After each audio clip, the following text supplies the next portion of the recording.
I wonder if there will ever come a time when I'm not tired for a stream. Probably not. Not while I'm working construction anyways. Howdy everybody. I am still waking up even though I woke up at like, I don't know what, 7 a.m. But like, god damn, I am so tired too much. Kind of what happens, isn't it, when you work construction? How's the audio level for those listening? Is it loud enough? Can you hear me clear enough? Do I gotta boost anything? Or maybe just talk a little louder?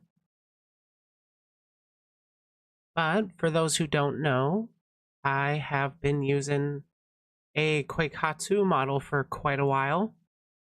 And this current model is essentially the design I went with for my original look. The horn style is different. I like that update. I keep that. But otherwise, I've kind of like kept my the original outfit that I got, that I threw together. The big thing for me is the expressiveness of the Vroid model instead of the Koikatsu model.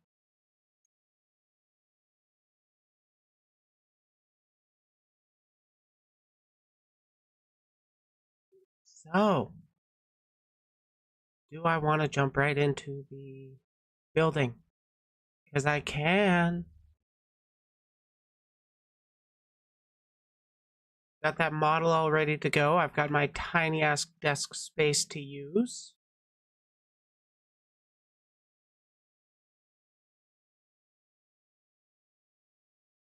I am taking in callers if you want to talk about a specific subject on your mind, preferably relating to VTubers, but I'll broaden it to content creation too. I don't really mind. Hell, I'll talk politics. But before I get into all of that, I wanted to kind of show off who made this, the cool parts of the outfit. Like my skirt. I want to show that off a little more. The skirt here was made by an artist, 404.exe. This person, they do a lot of neon rave gear. They've got like free to use. Just give them some credit. I don't know if they actually require credit, but I mean, credit your artists, right? Wasn't my skirt on? Oh yeah, it was. You can find the skirt I'm using. Clicking the bottoms. And here it is. The beaded sparkle skirt. Another thing that I got is the fishnet gloves created by Hex House Design here. They've got some paid content and a lot of free content. Like this is the fishnet gloves I'm using. I like them. I would be using my hand tracking, but like it's a pain to change it. And then of course Cosmic Sky here is the one that made the kitty fishnets. That's all, or the kitty stockings. Free. That's all they've made. Times, good times. Just gonna lower my model a little bit. Why not? Wait, no, I wanna zoom in again.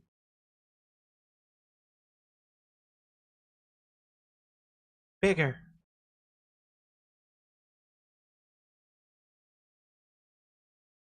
I think it's time to start the build.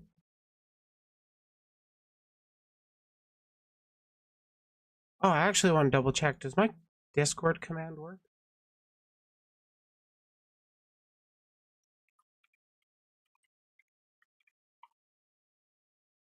Damn it.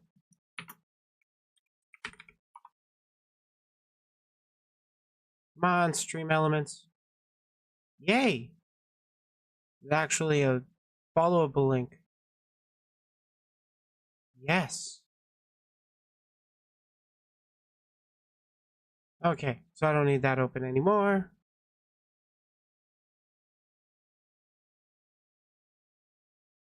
Womp womp. I wonder if that just played for you guys, because it just played in my ear. Shy Lily saying womp womp. Good times, good times.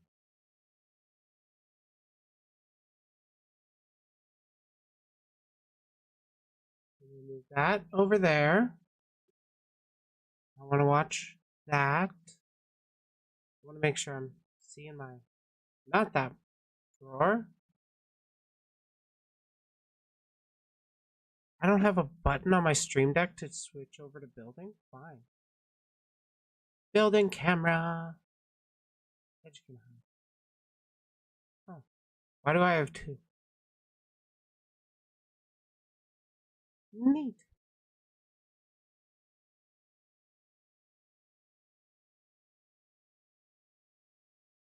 Okay, lower the VTuber a bit so that you can actually see my name tag. This is what I'ma be building. Digimon.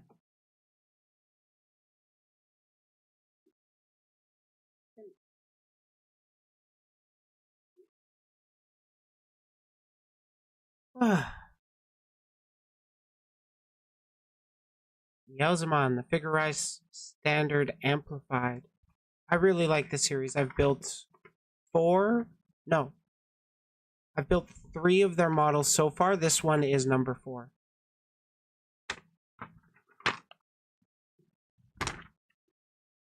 Goddamn right.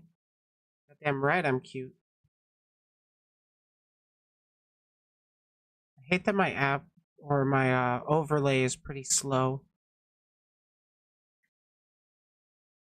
Top chat. Live chat. Remember to go to live chat. Okay, I want... Fuck, I got like no room to work here.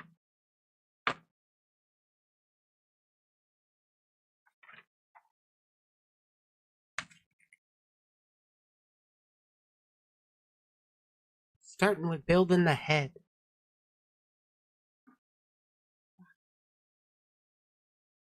No one ever said this was family friendly.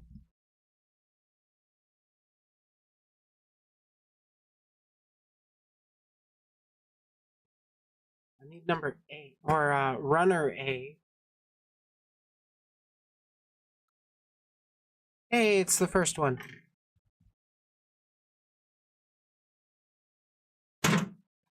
Quiet, you. Part of me does kind of want some background noise.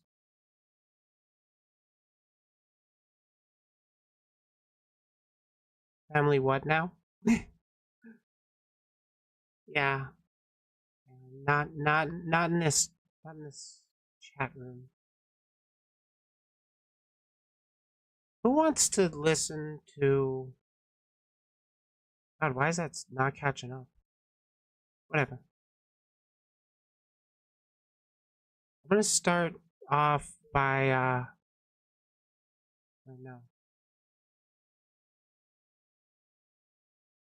Who wants to hear about how hentai is destroying our minds or whatever?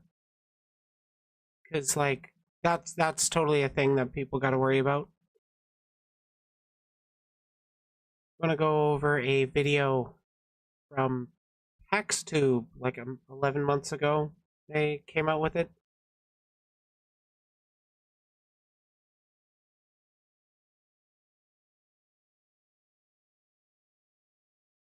Gotta update that. Okay. I really wish I had another monitor. Boop. Edge. Anyways, let's see how hentai is destroying our minds. Because, like, there's no such thing as art with different kinds of emotions that it wants to evoke, and hentai likes to evoke that horny emotion. We have covered talking about the subject of hentai and art being more or less similar, at least in some ways. Getting the right one, right? Yeah, I fucking hope so.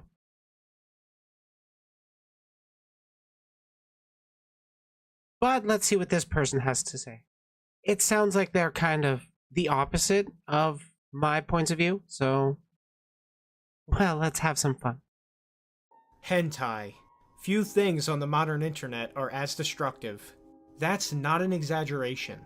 We live in a time where the average person takes it for How is it destructive? I wonder how he's going to end up substantiating that, because, like, I would say 4chan without its adult boards alone is still far more destructive and harmful. granted that porn and hentai don't harm them, when in reality all scientific research shows they do. So how did we get here, and what can be done about it? Wait, what research? Anime is the do. In reality, where the average person takes it for granted that porn and hentai don't harm them, when in reality all scientific research shows they do. So how did we get here, what and what can be done about to? it? Anime is the definition of a medium with big ups and big downs. On one hand, it can be a beautiful art style that produces brilliant shows. There are thousands of anime fans who enjoy their favorite anime without making it weird. Anime can produce many meaningful discussions about themes and messages. But just as the culture surrounding anime has its highs, it has its dark lows. Hentai is the darkest of them all. In 2020, I made a video titled How Pornography Destroys Your Mind. Everything I said in that video is as true today as it was then. In fact, since I made that video, even more research on the negative effects of pornography has come out. The mountain of proof continues to grow ever higher, and there's no end in sight. First of all, for people not acquainted with what hentai means, here's its definition. Hentai is a work of anime or manga or any similar medium that contains sexual or pornographic art. To simplify, anime is a popular Japanese art style. Hentai is anime depicting sex. For this reason, the hentai industry could basically be viewed as the dark counterpart of the anime industry. While anime and manga focus mainly on actually telling stories, hentai focuses on being sexual material. Now, to be clear here, hentai is a form of pornography and meets the dictionary definition of it. However, what's the problem here?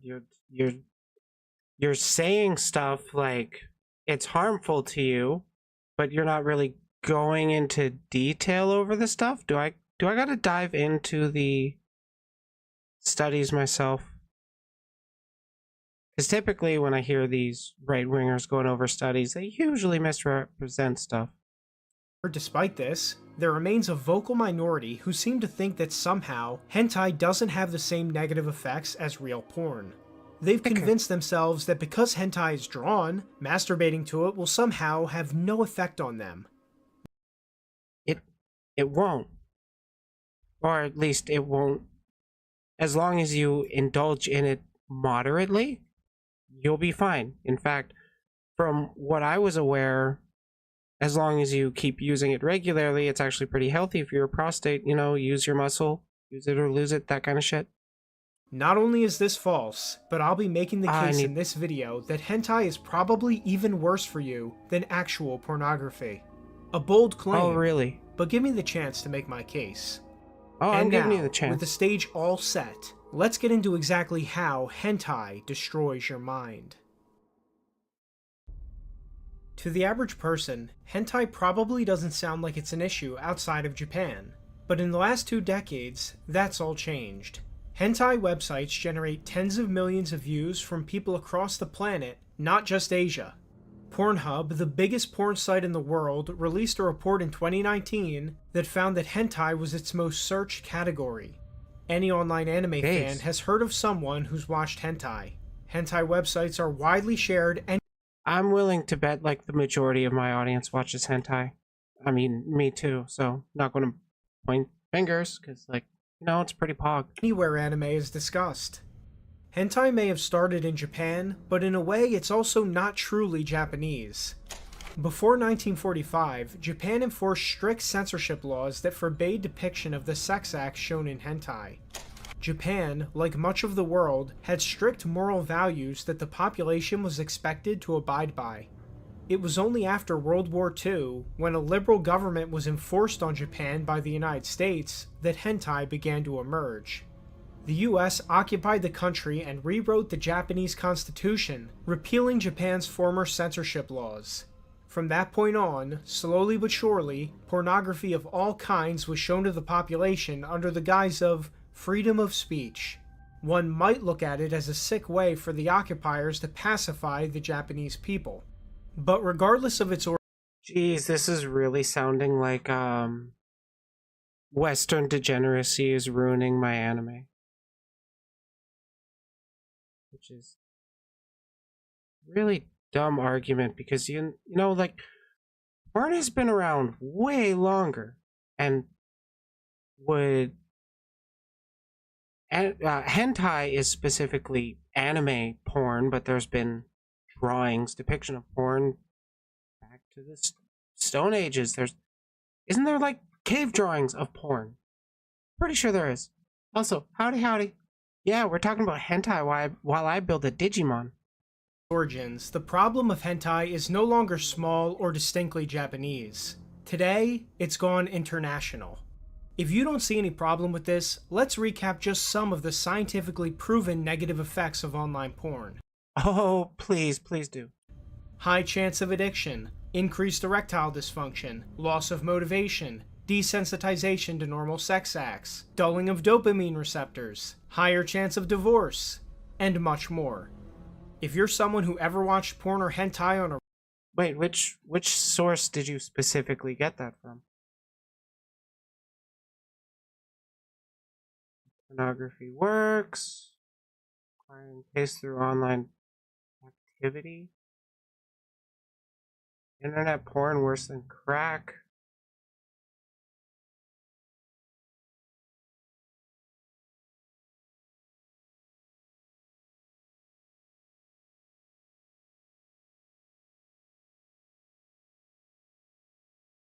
These are a lot of words for no direct sources, huh? Archive today. I have no idea what the fuck this. Oh, saved from Wired. Back from 2004? Leading to vision.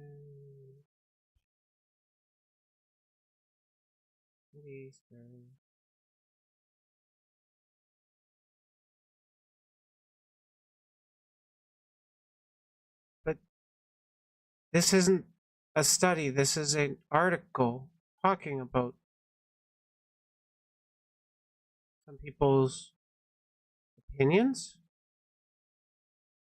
Like doctors, yeah.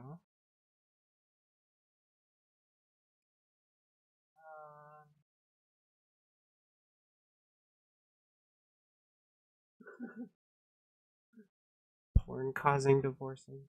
I mean, I wouldn't doubt it because, like, a lot of people want that virgin, innocent kind of person that they can, not feel like they're terrible at sex because their partner has no idea what good sex is. And then you look at porn, you find out, oh, hey, some of this stuff is pretty interesting and might be worth a try.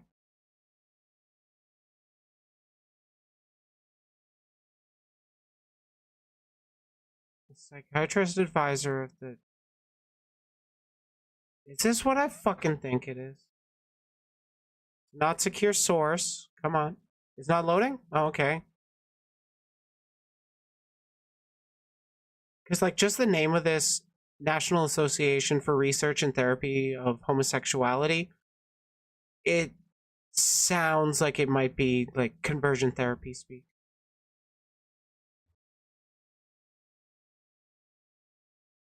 What? cause biological release of the most perfect addictive substance. Yeah, when you nut, it feels good.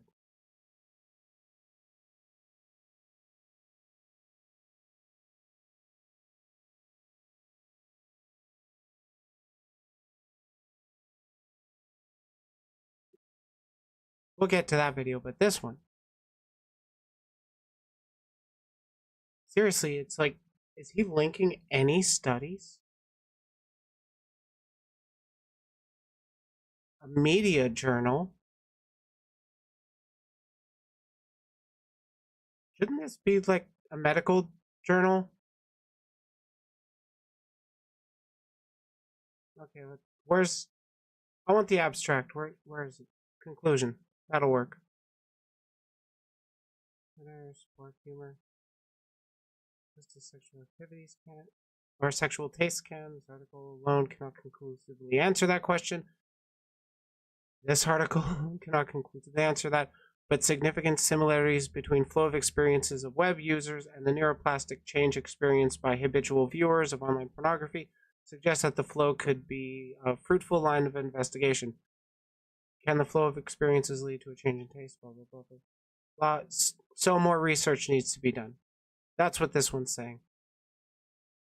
That's what it looks like it's saying to me. But I've got like... I'm not the best at completely understanding studies, but I feel like I'm a little better than this guy. On a regular basis, be honest with yourself. Back to building. You likely felt some or all of these problems. One common argument defenders of hentai make is that hentai itself isn't harmful to a person, but rather the harm supposedly comes from their own shame for watching it. This is a sophisticated tactic of blaming the defenders of hentai are the ones that are claiming that you should be shamed. Dude, no, there's a lot of people that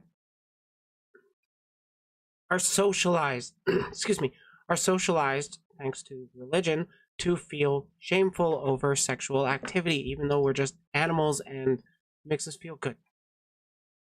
So, like, a lot of people will just nut and then go, oh God, what did I do? I'm so horrible, blah, blah, blah.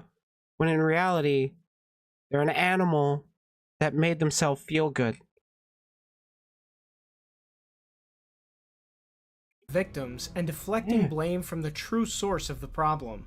It's like saying to someone whose health is being destroyed by cigarettes that it's only happening because they're ashamed that they used the cigarettes. Other people acknowledge the harm of hentai on the individual, but defend it by saying that it only affects the person viewing it and has no effect on broader society.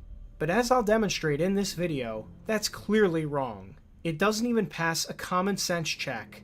Hentai is broadcast openly on the internet to millions, not to the individual. Japanese sociologist Kamiyo Ito studied hentai's effects for years and found in his research that it was causing men to retreat from real life into a world of imagination. Such men were no longer interested in real women or real relationships and were content to spend their... Keep in mind, conservatives have said this kind of stuff about like the radio, the books, television. They just want to try and control your ability to do stuff and indulge in what you like. Let people do what they want to do, even if it might be harmful to them, like with cigarettes, because it's personal autonomy that's what's most important. Give people the option to do stuff and then incentivize good behaviors. Days masturbating to fantasies. The effects of this trend on society are predictably catastrophic. Japan is of course the main creator and exporter of hentai, and it's viewed there more than any other country.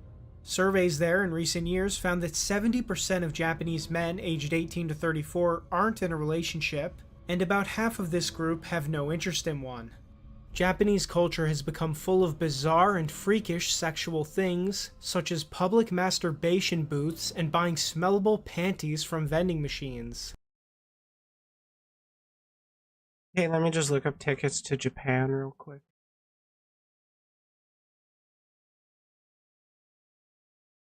This all matches with Kamiya Ito's theory that hentai is causing Japanese youth to retreat from the real world into a fantasy world.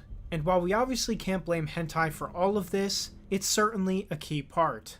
The trends in Japan, of course, I don't think it's really a key part. I think the key part is the, system we live in that's so fucking terrible that people have to feel like they need to get into their own form of escapism. Because, life isn't exactly fun for most people. A lot of people got to deal with their struggles. And most people don't even want to listen to somebody talk about it. Actually, no, that's not always true, because there's a lot of people that just self-perpetuate the bad feelings because they fixate on it and they just hold them grudges. Get the fuck in the hole. Can be extrapolated to the rest of the world. As I said, hentai can be addictive to anyone, not just the Japanese. And if you think that all sounded bad, buckle up, because we're just getting started. Something that makes hentai potentially even worse than regular porn is that, due to being animated and cartoonish, it's especially likely to draw in young people. Remember that the average age people first see porn online is the age of 11. A young person on the internet might stumble upon hentai because the animation style looks like other cartoons they've watched. To make matters even worse, pornographers often use characters from popular kids shows like Pokemon, Dragon Ball Z, and even Western shows in extreme porn. This draws in younger and younger people. So people are making Rule 34 of characters they like in order to draw children in? Or is it that people grew up with that media, related to the characters, wanted to smash the characters themselves, and then made art of that character? Like, come on, dude. To make a habit of watching hentai. And all of this is happening at the same time that actual scientific research has found that almost nothing stunts a young person's sexual development more than using online porn. Now, a hentai defender might say, but their parents just shouldn't let them watch it. That's true, but this ignores that not all parents take proper care of their kids. If they did, we wouldn't be in this situation. So it's my responsibility as a hentai artist to make sure parents raise their kids better? What?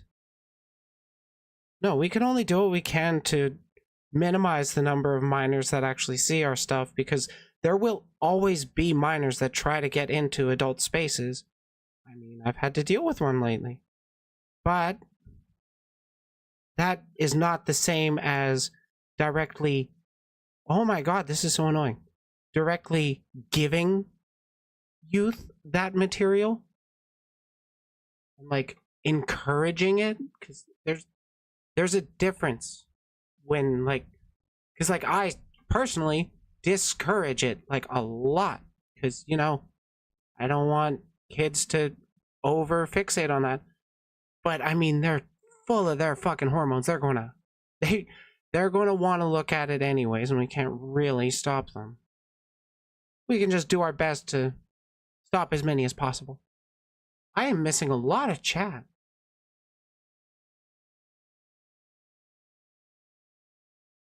The average work week is 80 hours? What the fuck? And some simply don't understand just how bad the problem of porn. Oh yeah, this guy is basically giving the framing of all this stuff should be made illegal. It's like, it's fucking incel content. Porn and hentai on the internet is. No matter what, by leaving this issue completely unregulated, millions of kids are being left to the wolves. Hentai advocates, predictably, have no recourse for these people left behind. The truth is that people that advocate for hentai want more people addicted. They want more people who are just like them. Speaking of children, who doesn't want more people like us? We should now talk about how hentai actually gets much darker than just showing sex. We can start with one of the most Are we going to be getting into lolicon? God damn it. I should have known. disgusting examples, the lolicon genre. Now the term lolicon itself should immediately ring alarm bells to any normal person. This is because it's based on the phrase lolita, which is a synonym for a young prepubescent girl, and this genre is exactly as twisted as As far as I was aware, the Lolita fashion style was created in Japan and, yes, marketed towards youthful women, but it had nothing, like lolicon and stuff had nothing to do with this specific book. Like, there's no direct ties with it.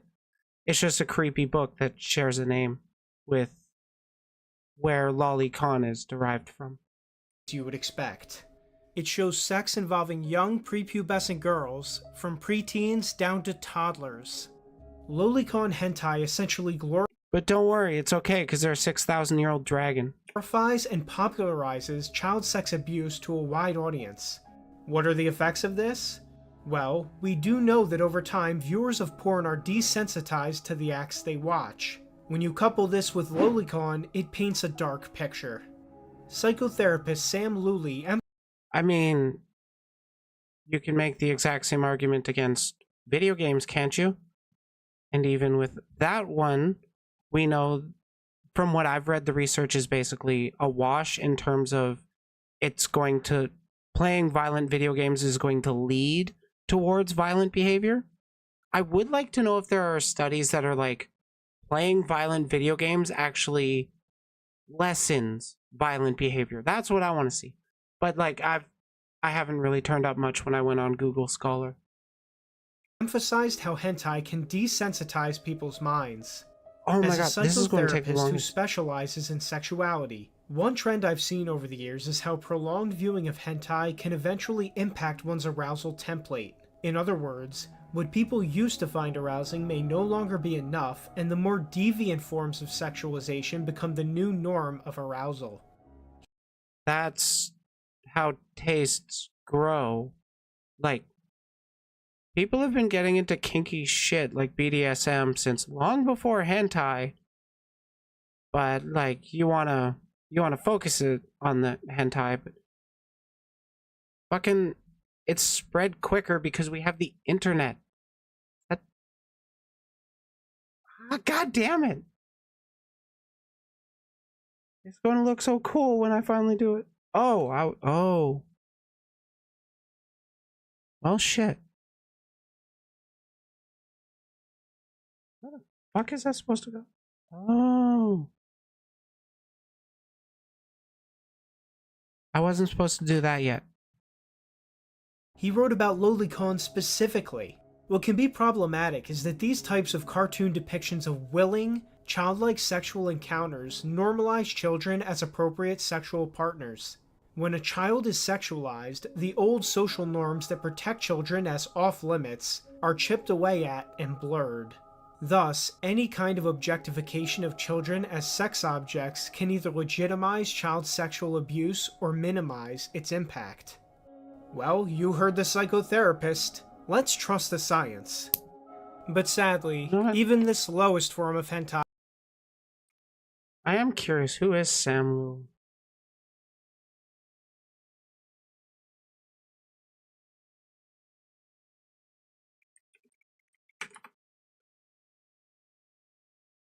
Where's Wikipedia? We got doctor, right? Got Psychology Today. He's on Instagram and Facebook.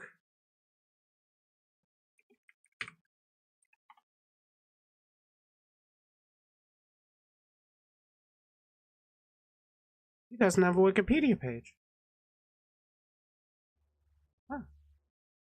Okay, let's check out Psychology Today.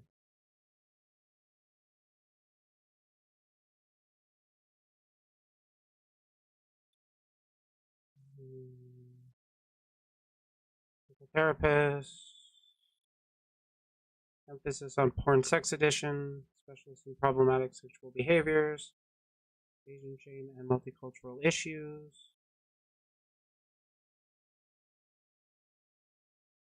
Emphasis on marriage and family therapy. I have no idea what this university is.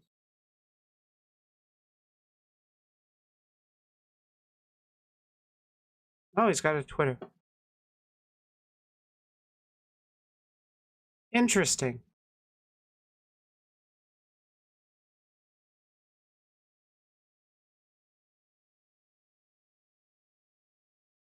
But yeah, I'm of the opinion that like video games are a way to indulge in that, I guess.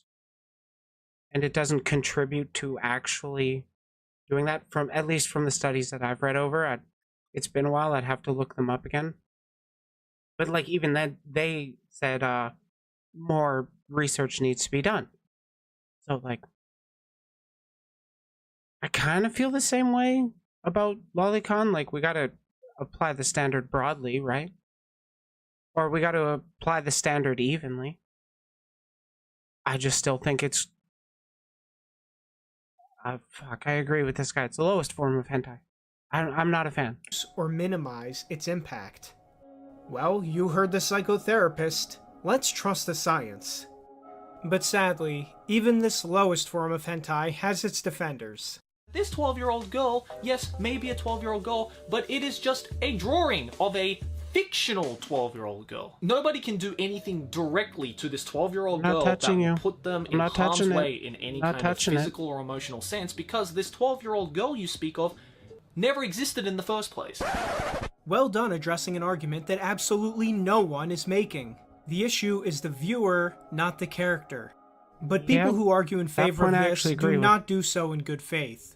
They are essentially all either terminally online porn addicts or actual pedophiles.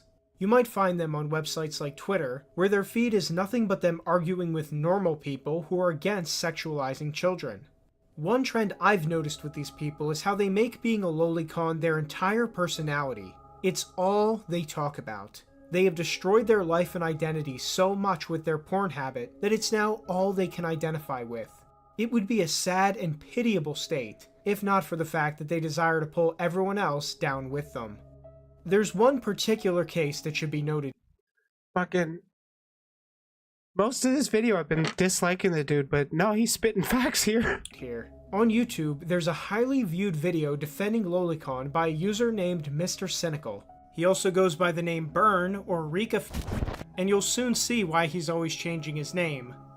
One of the key arguments of his video is that fiction supposedly doesn't impact a person in reality. Never mind all the science I just talked about.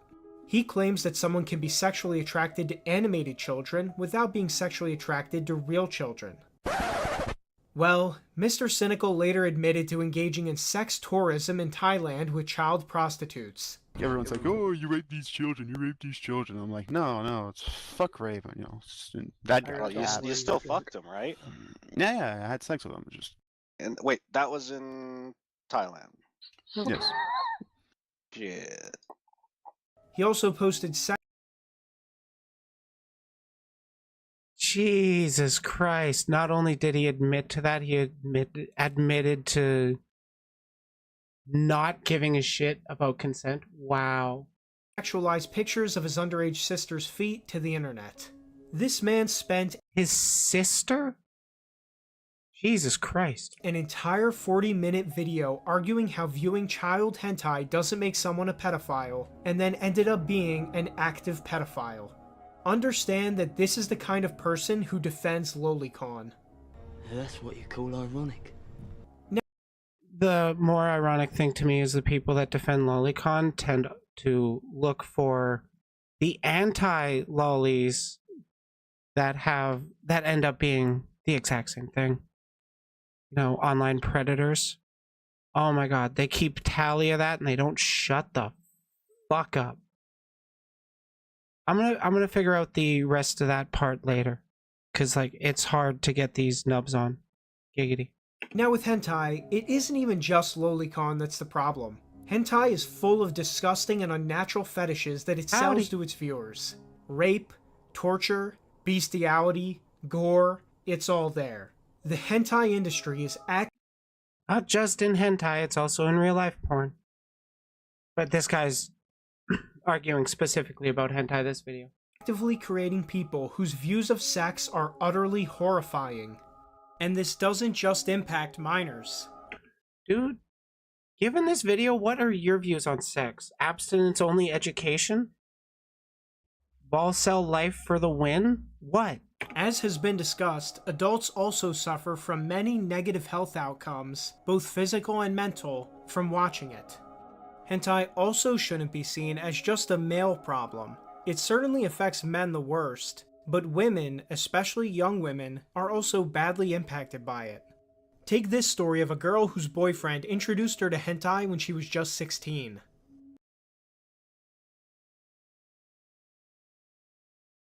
It's also a problem broadly. Here, it's an anecdote.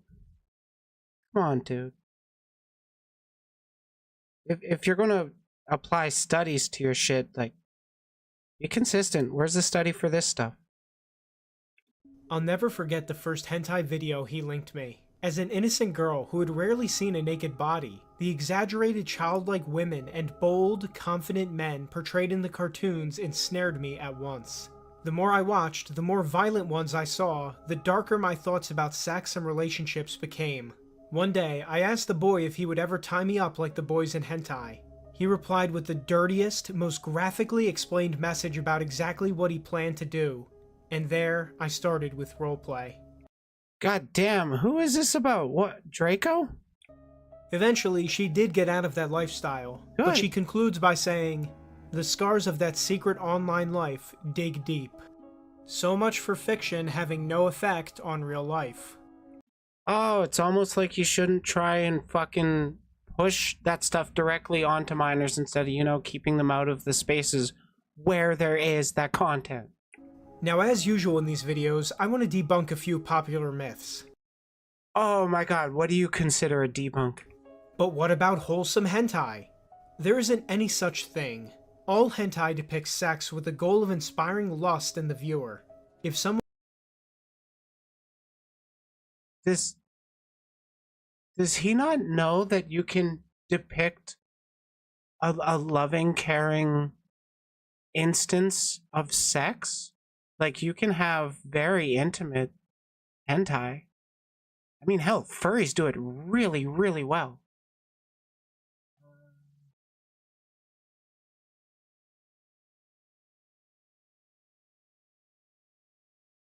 People that are specifically attracted to fiction don't even try to associate with the lolly show debate. That's kind of funny. someone's addicted to vanilla porn, it doesn't change the fact that they're still addicted to porn and it's still negatively affecting their lives. At what point are you addicted to porn? Is it browsing casually on occasion? Is it browsing daily? Or is it when it starts to affect it starts to affect your, you know, responsibilities, social obligations, that kind of stuff? Does it affect your schooling? Does it affect your work? Does it affect your relationships with your friends? If no, what's the problem? It's just people playing with themselves. But it's just pixels. This is an obvious bad faith argument. Media of any kind is just pixels. Pixels are used to convey messages, and the substance of what's being portrayed is what matters. The effect it has on your mind doesn't magically disappear just because it's animated as opposed to being real life. Life is hard, just let people use their hentai. Life is hard. Like my penis. And hentai is one of the things that makes people's lives even worse. Like my penis. One of the final things worth saying about hentai is how it taints anime as a whole.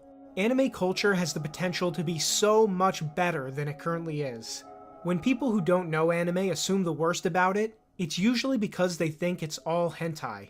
A lot of people don't even realize that not all anime is pornographic, or I'm actually going to have to agree with this point because, like, you can also apply that to the vtuber community broadly. Like, if you watch flesh tubers out in the IRL, I say out in the IRL. I mean, like, if you watch flesh tubers on like YouTube and stuff, you might see the occasional person pop up in their chat.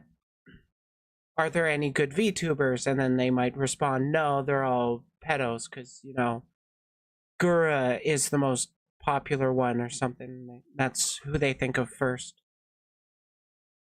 Or even sexual. Anime has gained a lot more popularity in the last decade, but even that hasn't caused this negative association to go away. And frankly, it's because anime culture hasn't earned a better reputation. A lot of anime fans have become, for lack of a better word, Coomers. Popular anime YouTubers don't I would say the better word would be cringe. help this by shilling hentai and other porn in their videos. You've likely seen their half-naked clickbait thumbnails before.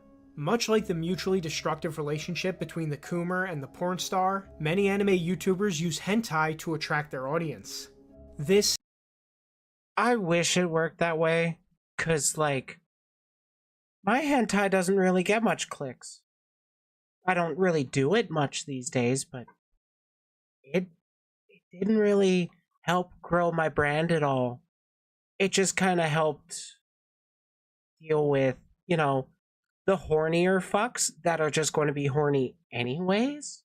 So they also, like me, so there's also that outlet for them, because they want to, because I'm willing to bet, even at my size, there's at least a couple people.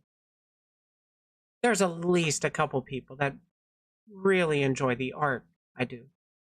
But the majority of people that I engage with, I guess, or the majority of people that engage with my content in general, is through YouTube. It's not through Twitter. It's not through my hentai. is not good. Look, if you care about anime, you should recognize that it could be doing so much better than this. You looking for a fight with that sign? Franchising lollies? Pedophilia? You really looking for a fight? I'll draw this I'd video fight that to a dude. close I'd fight that dude on stream. as I did How Pornography Destroys Your Mind by offering some solutions to the Yeah, hentai it makes problem. my head hurt too. The most important thing that you need to understand is that things don't have to be this way. We don't have to live like this. We don't have to live in a society where people are exposed to horrifying sexual images on a daily basis.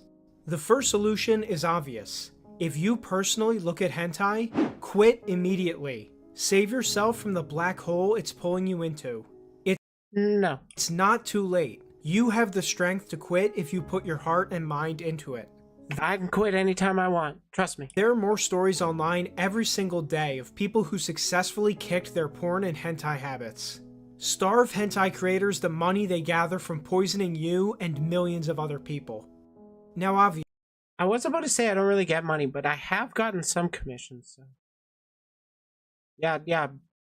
Bleed me drive the, what, $60 I've made total?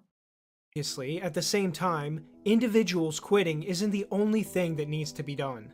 Hentai has become a society-wide problem, and thus we need to address it at the society-wide level. Major Ooh, what are you going to do? Impose laws? social media companies need to be pressured to change their policies and to remove hentai content. Some people will claim this can't be done, but it's already been done on websites like Instagram and Gab, both of And Tumblr. That was such a great move for Tumblr. Who remembers that? which ban porn. Web Or servers fucking OnlyFans. Remember when OnlyFans was going to do that move? Yeah, because getting rid of sex workers is going to work. No, people are horny broadly, and there will always be people that want to, you know, capitalize on that, because who really wants to work a day job in retail where you can get screamed at for people, or you can just flick the bean on camera and people will throw money at you? service providers should also pull down hentai sites as well as other websites that continue to create and distribute it. But that's just in the private sector. Governments and voters can also act. Courts and laws must make it clear that hentai, especially in its worst forms, is not protected speech and can be banned. After Wait, protected speech? I thought he was going to, like, try and argue to, control the art as a medium, which I think is a horrible idea. But how is it a protected speech? That part confused me. After all, for centuries, free speech did not cover porn, Hey, Tiberius, and it was always sorry. understood that an individual's right to look at porn was trumped by the community's right to restrict it. No, that's bad. You want to give people as much freedoms as possible and then still incentivize behavior that you think is less harmful. Like, again, going back to the cigarettes. It's legal. It's a personal choice to do them. But you can't force people to stop. You give them the choice, and then you want to incentivize not picking that option. The people who say that laws like this can't be enforced, I once again say that they already are being enforced. Swerve? No, I don't think this guy's a feminist at all. I think he's red pill kind of guy. As we speak, many governments ban pornography and are quite effective at keeping it from going mainstream. Even we in America already enforce bans on child pornography. In the rare cases where someone gets it, they're thrown in prison and made an example out of. We merely need. But why do we throw people who produce child pornography into prison, but not people who produce pornography broadly? Because it's exploiting and harming the minor directly. Like, it's literal video evidence of it. Because you're fucking up that minor by creating that content. That's why we throw those creators into jail. Need to expand that. Outlawing hentai should be part of a greater moral revival, where we take every Yeah, just use the Discord command. measure in our power to get Western society back on track from the moral wasteland it's currently in. No solution here is perfect, but let's try our best to strive and achieve what those before us have failed to do. This has been Pax. Leave comments below letting me know your thoughts on all this. If anyone watching has stories of how they overcame a hentai habit, please share them. I and many others would love to read them. If this video interested you, be sure to watch my other video about pornography if you haven't already. Holy shit! Yeah, no, I don't trust that dude at all. I'm not gonna. Holy shit, that dude and his incel takes. I got a story about overcoming hentai.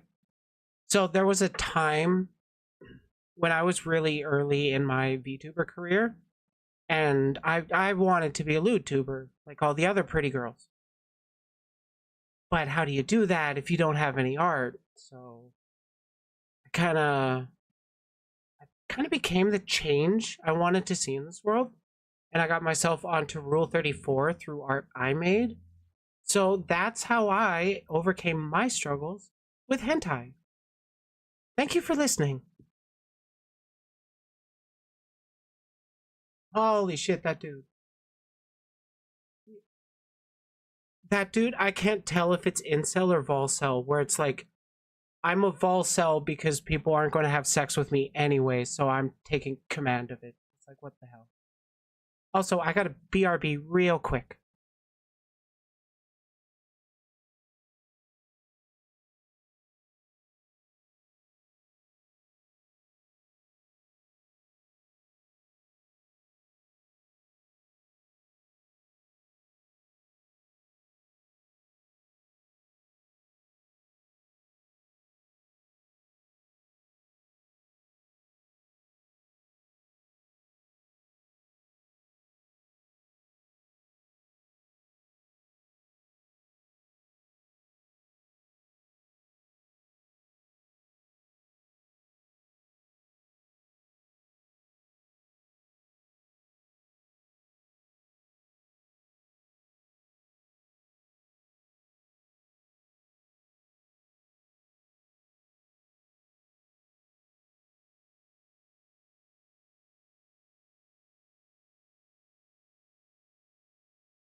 I have returned.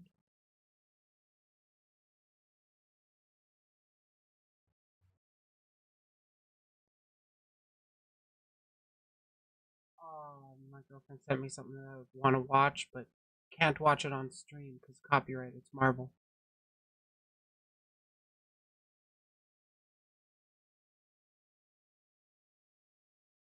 I want to make sure.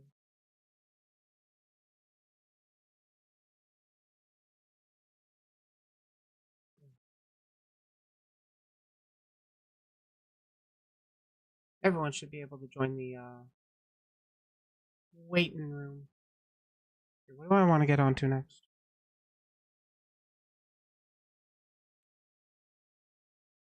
I got 5. Where's 4? That's 4. Okay.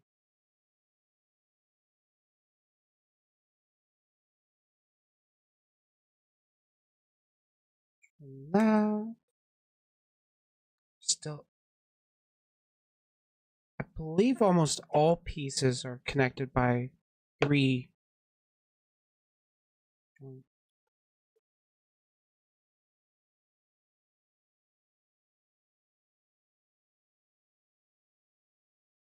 What? It looks the same. Oh, what?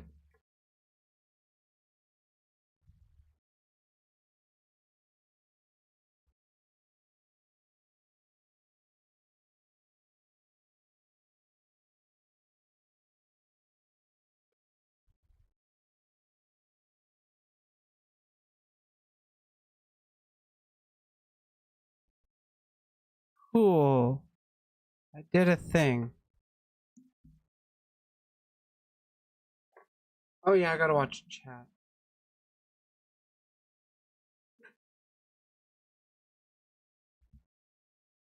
Yeah, like their mindsets. That it's a vicious cycle that they can't really break out of.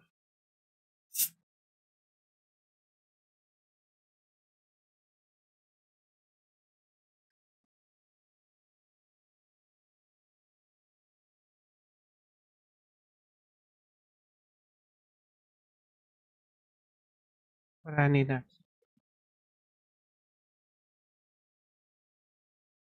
C13.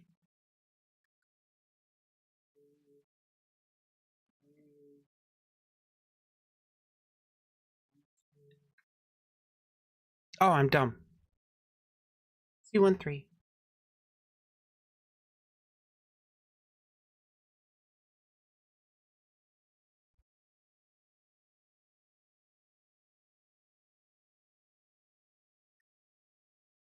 Just so y'all know, the server is fairly quiet these days. It used to be a bit more active. But you know how things go. There's ebbs and flows.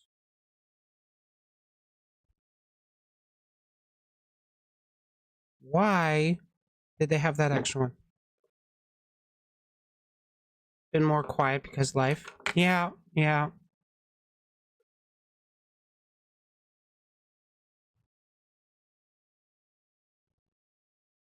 Bit in there. Nice. Is this a... Yeah, this is the torso. Is this like the spine part, I guess?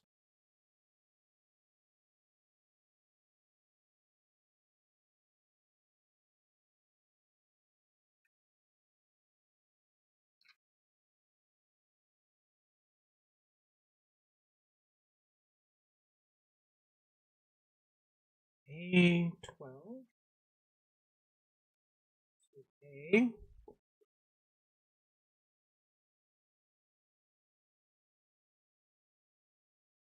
You may have started something. What'd you start? When? Stop starting.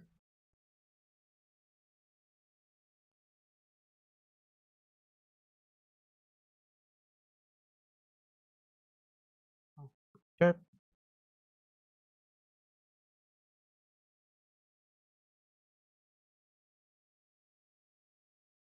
Seriously, what'd you start?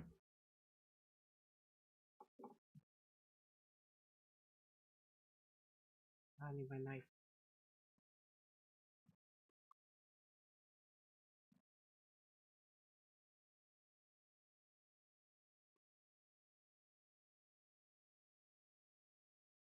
Oh. That's what you're trying. Okay,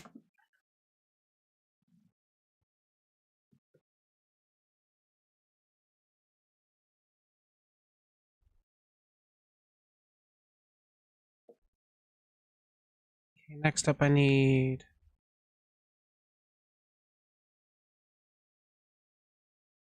D2.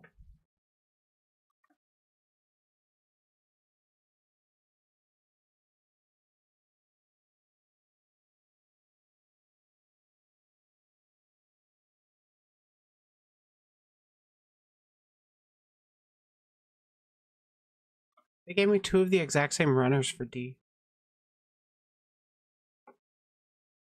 Doesn't surprise me. They usually double up on arm and leg pieces, make them the exact same thing. Or mostly the exact same thing.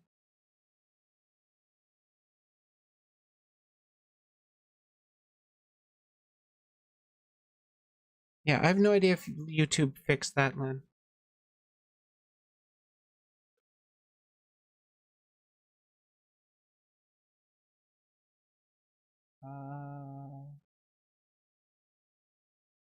That way. That seems right. Oh, god damn it. I think I'm making the shoulders right now.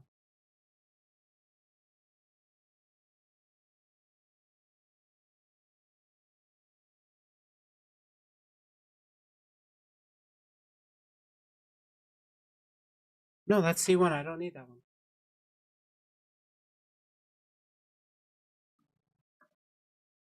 Another D. Quick, get the other D.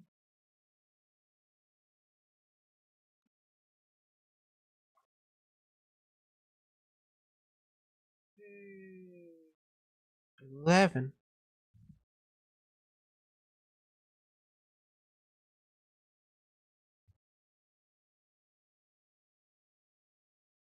So, what y'all doing for your Saturdays? Besides hanging out here?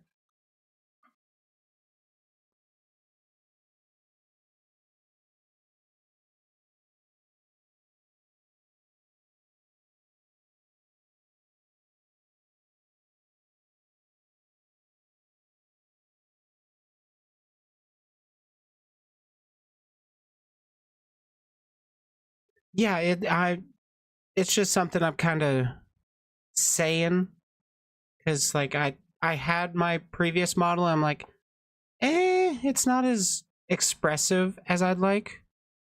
I want it to be more expressive. Did I do that right?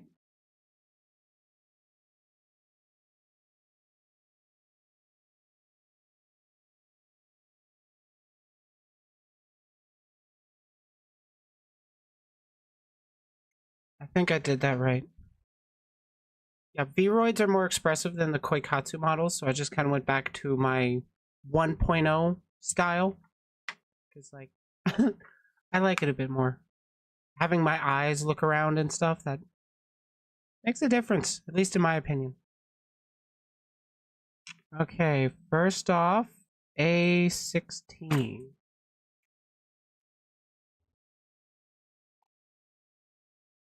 Thank you. I did not make the outfit myself. I just made the model myself.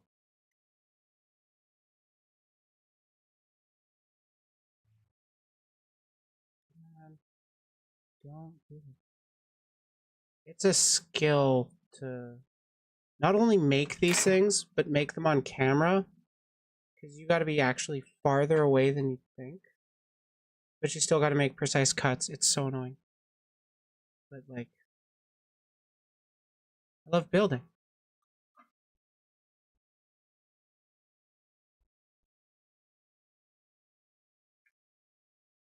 Okay, B11.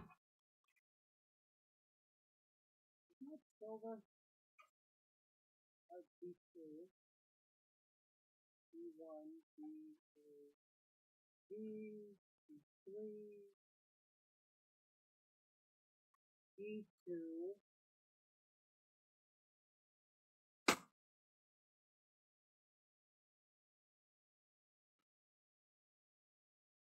It is silver. I was right. Ha.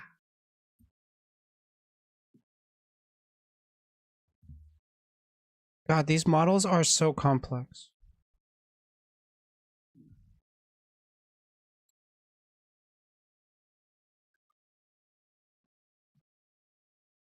But honestly, I really love these ones.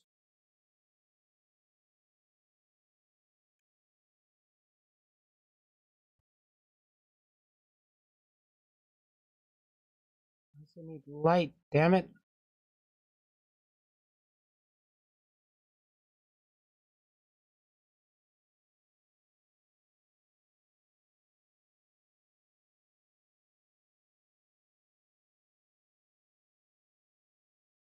Oh, I fucked up.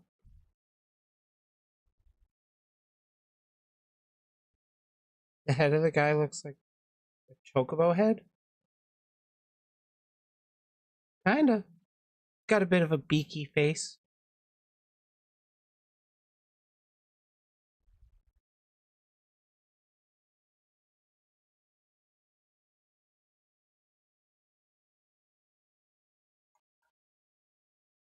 They don't make it exactly easy.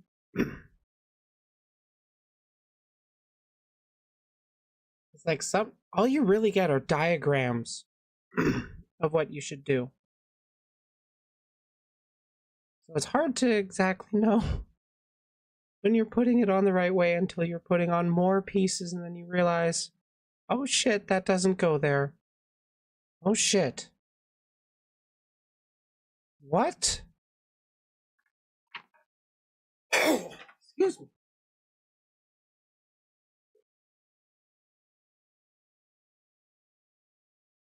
Yeah, it does go that way. Okay.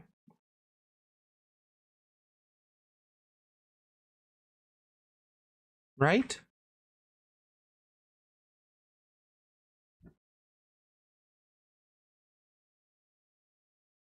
Yes.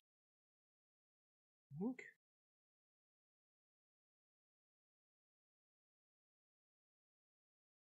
Oh my god, this is.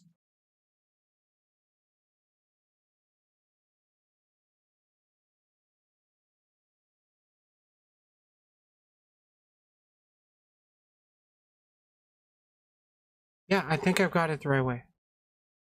But, like, part of it doesn't want to click down entirely.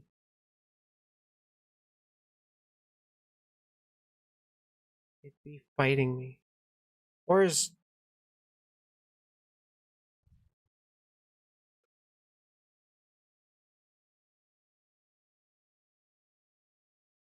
Yeah, no, it's supposed to click that way.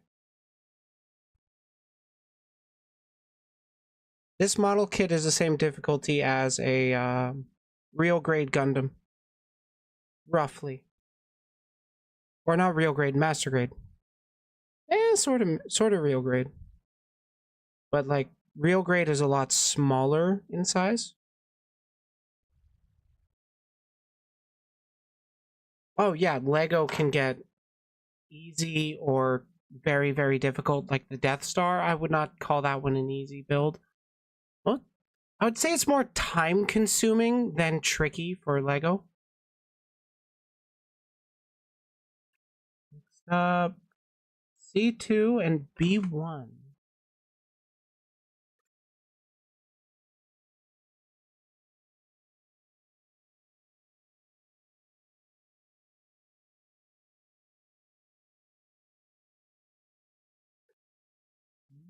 Yes, B13, which is a zipper. You can't have enough zippers on your edgy anime, boys. Ain't that right, Square Enix? Hey!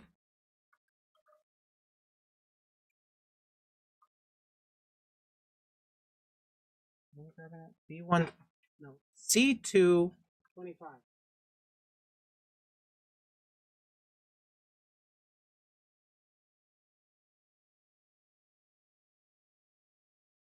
Oh, like actual custom builds, not stuff from officially Lego? Yeah. like Lego engineers that just come up with their own shit. How? Just how?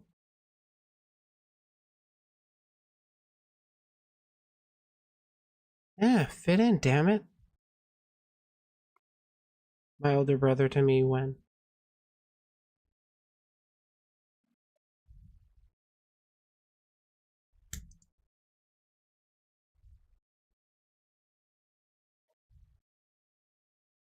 Oh yeah, I haven't built the neck yet.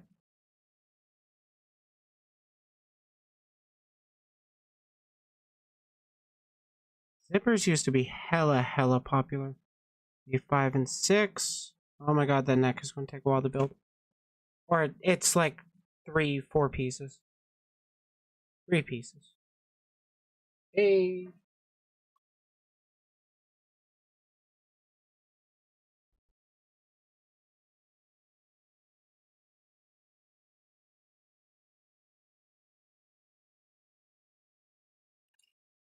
I really wish I had the burst mode Beelzemon, where he's got like the wings and the big cannon on his arm. You could get that in some of the games, but not all of them. Actually, I think in most of the games where there's Beelzemon, it's usually that burst mode over the original. God, I would love it if I had a oh fuck, I keep forgetting to tweet and like post in the Discord, hey, I'm live.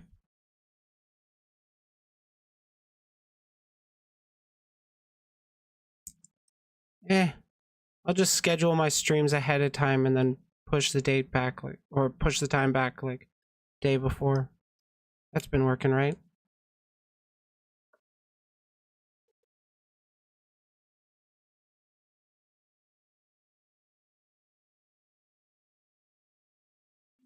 C1, C1, B1.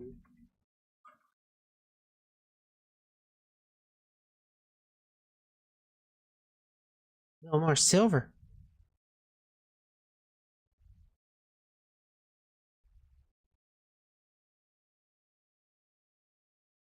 I really hope this thing's color separation turns out well.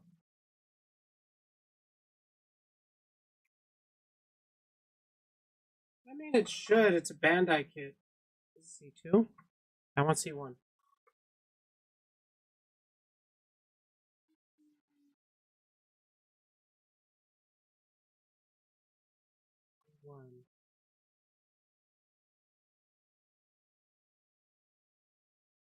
I have zero knowledge on this guy. I want to do a short TLDR for me so it's not spoiler heavy. For Beelzemon, the Digimon? One and 2, okay.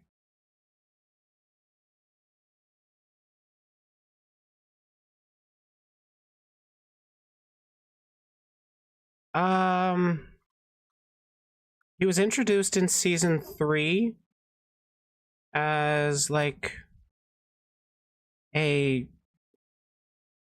antagonistic force that ended up being pretty pog.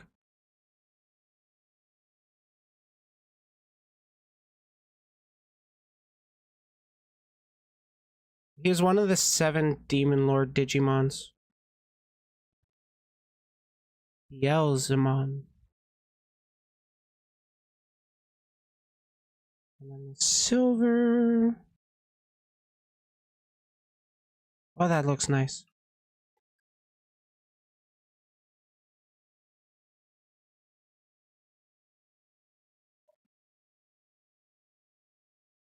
Click. Chicken neck. Damn it. Click in, you fucking chicken neck.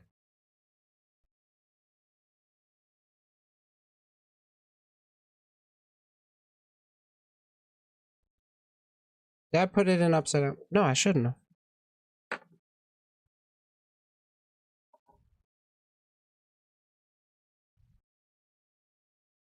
Really? That's all it gets for articulation on the neck?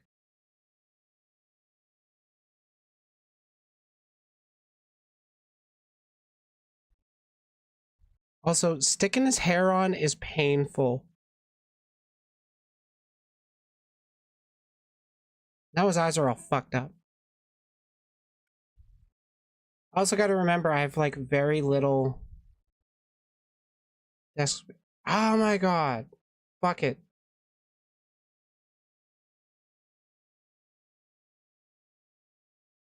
I think he can. I think I can. I think I can. I think.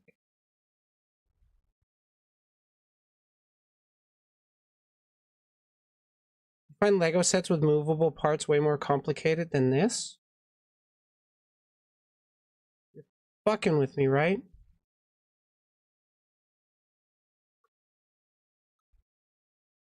God, this is like Dragon Ball Z hair. It hurts so much to push it in. And it's not clicking in.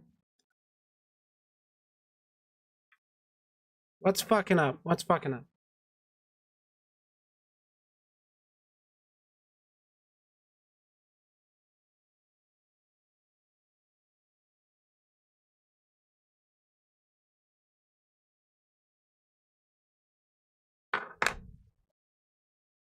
That's stopping it?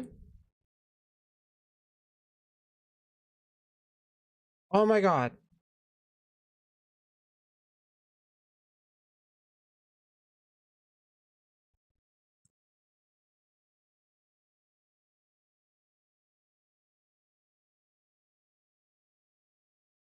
Fine, stay off. I don't care. It's not bad. There's certainly Gundams with worse.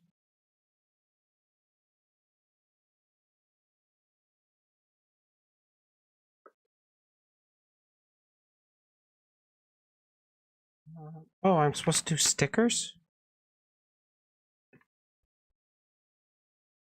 Oh, for his belt buckle.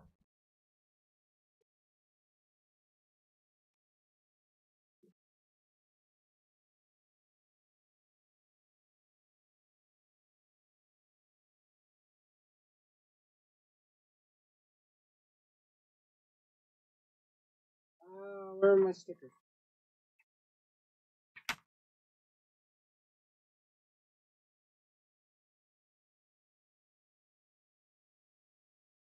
Remember, use tweezers when applying stickers so that the oils from your fingers don't get stuck under your sticker, causing the adhesive to break down sooner than it should.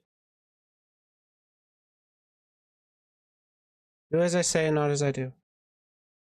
Alternatively, you can just paint your model and then not worry about it.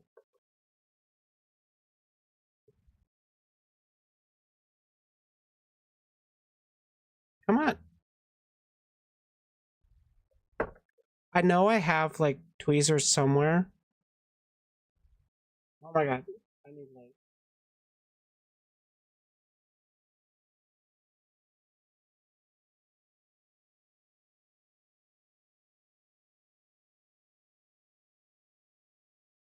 Got tweezers somewhere, I just haven't grabbed them yet.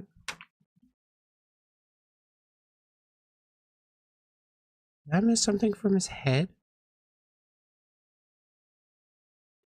I missed something from his head.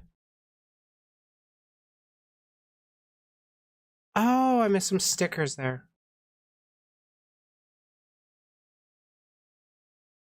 Was he born with the jacket? He's a Digimon, so yes. Technically. Like, their outfits are all a part of them in some way.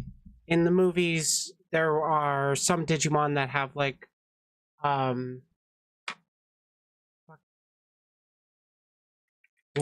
Greymon. Not shopping, images.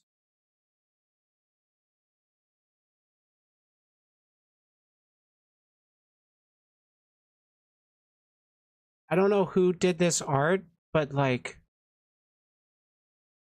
this Digimon, in one of the movies, that claw weapon he has there, the Dragon Slayers, I think they're called, those have been destroyed and like busted off. And I have built this model, just not this metallic paint one, but I have built this exact model. And that one. And that one.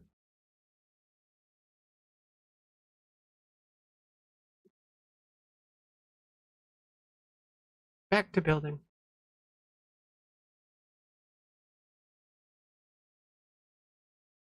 E1, E1.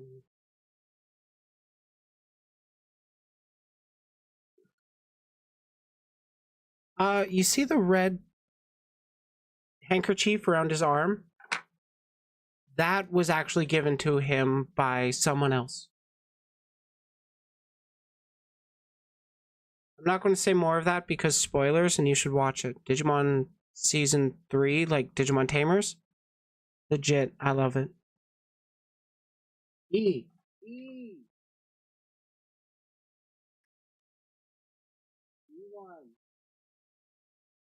E1.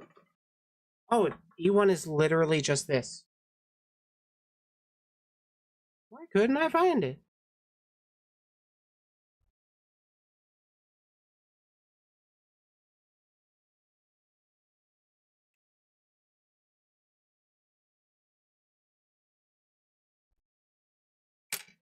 I wish I had like an Angelomon model kit. That'd be awesome. Magnamon. I have Omnimon. Well, I have Omnimon X. I don't have the original Omnimon. I would love the original Omnimon.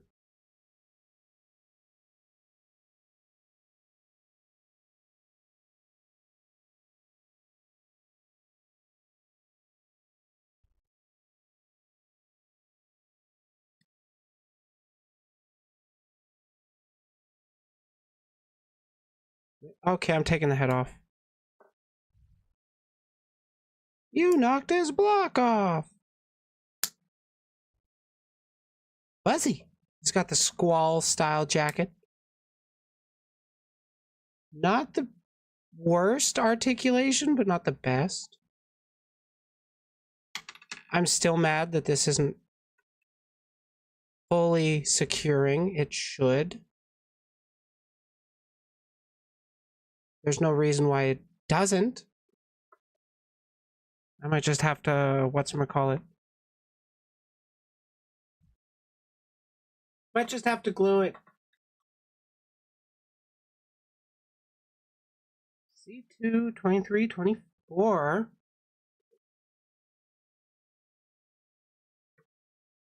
We're making daddy's abs now.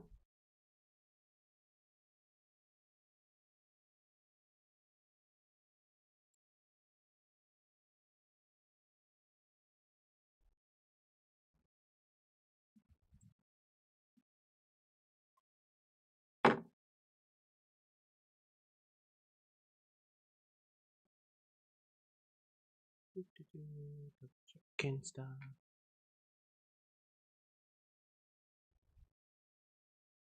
Okay, I need D. Chat, help, I need the D.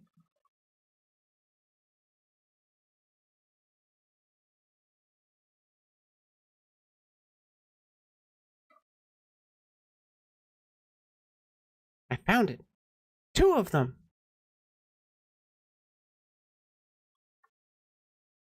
I wanted D6. Okay,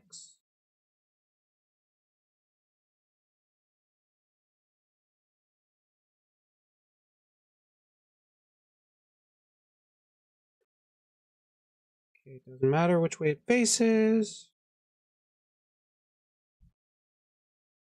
As long as it goes in.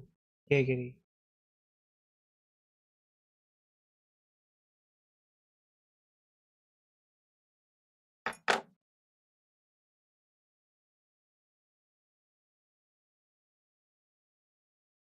Slide in the hole. Tight. Can't find the damn image? Aw, that's okay.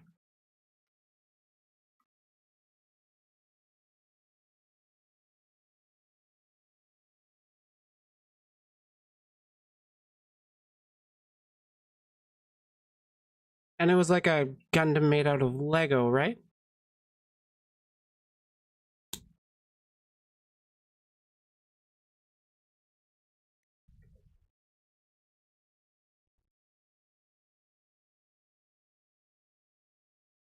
Almost done with the torso.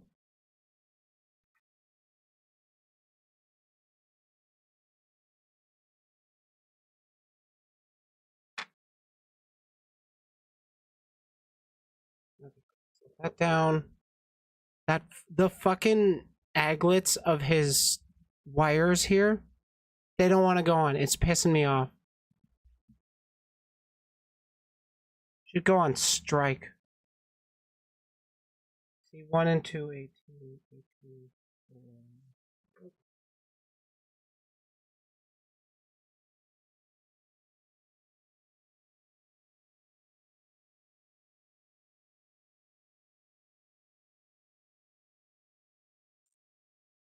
Those.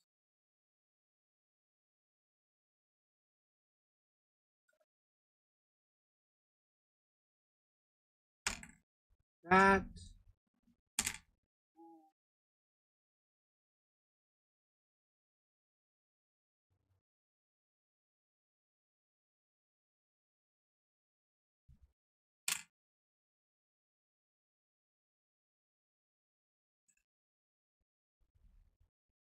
Gotta spread the aglet love.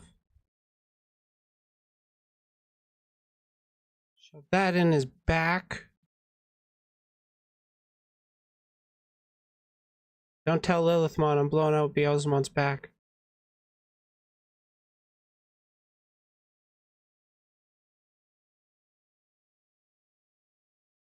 Wait, no. I stuck it in the wrong hole. Sorry.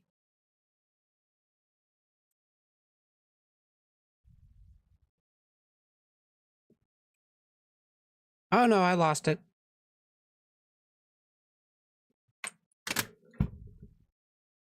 I found it.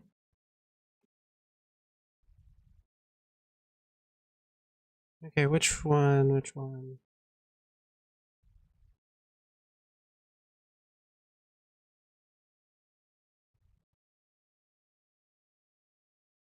Or did I stick that one in the wrong hole?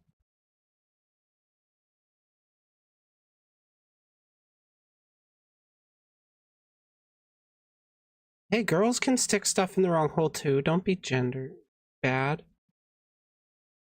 Yeah, that's the term I'm going with. Don't be gender bad. Woo! He's got his tentacles. Yeah, I know it's a joke. That's why I'm not actually taking any action against you, Len. Wow, really? I thought this dude would take me a lot longer to build. It's literally the arms and legs and guns left. How long have I been streaming? Hour and 20?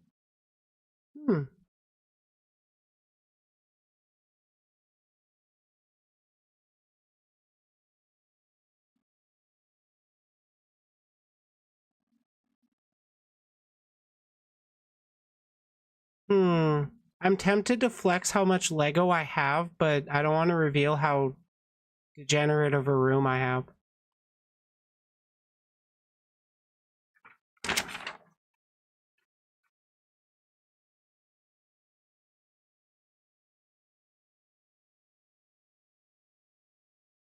Oh my god, I'm not looking forward to building that tail.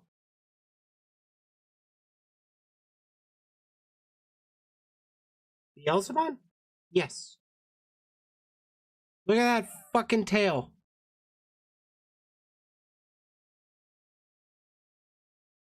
I think Beelzemon is actually around 7 feet tall.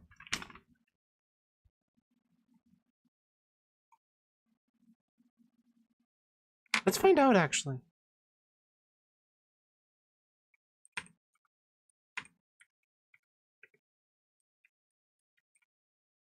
Heidi. Digimon Tamer size chart. Thank you, Reddit. Oh my god. Fuck off.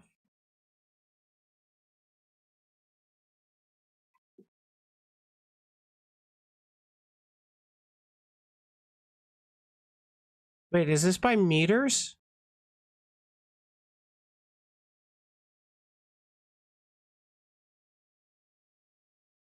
You seeing this shit? You seeing this shit?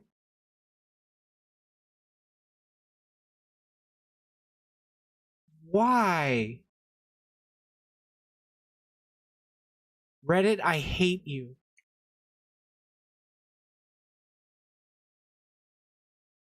What is this? Meters?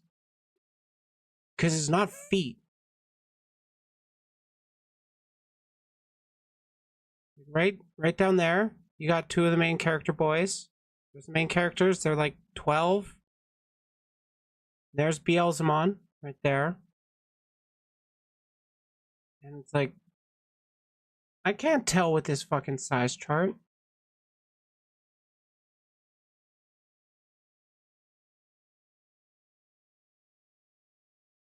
Give me Wikipedia. Digimon Wiki.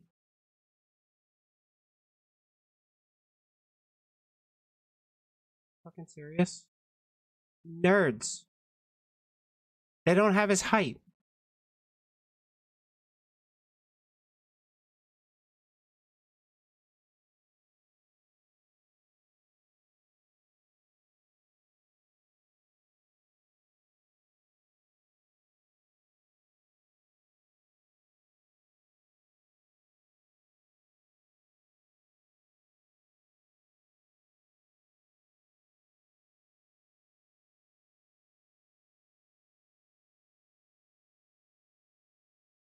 Huh, oh well.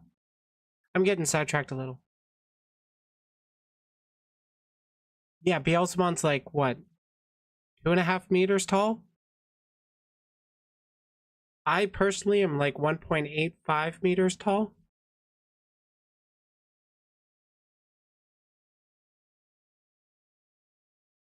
Oh god, I love Lego. It's great. Woo. I think I want to play video. Go smoke some weed. It's like I did not expect to get halfway through this build already. Well, it's a little under half, but I mean, doing the arms and legs, it is easy. It just looks detailed.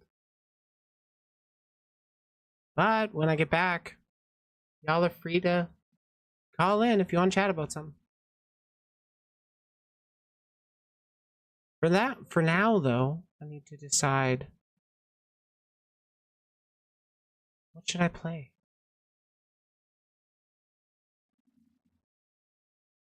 I'm not going to be gone for like an hour. Let's see.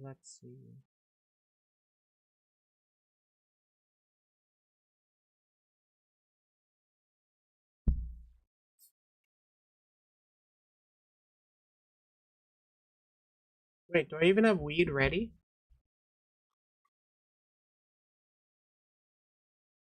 I do.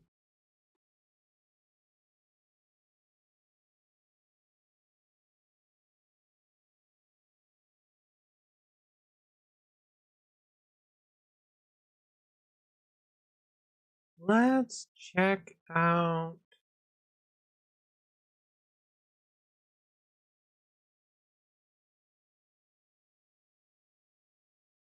God, it's so warm in here.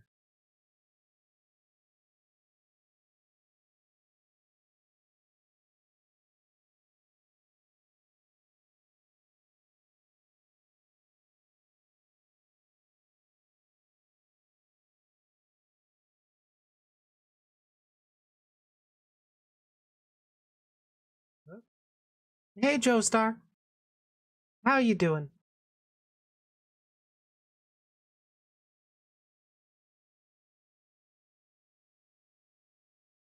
Yeah, that's a tricky word to figure out.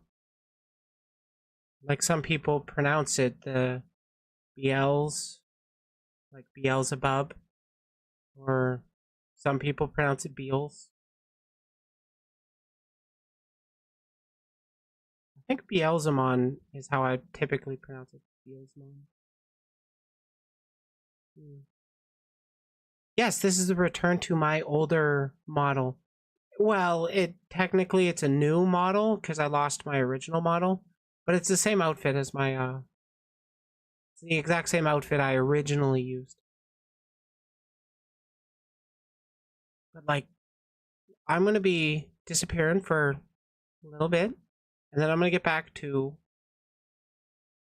building the boy. But you'll be able to tell, like, well, you'll be able to see my old model.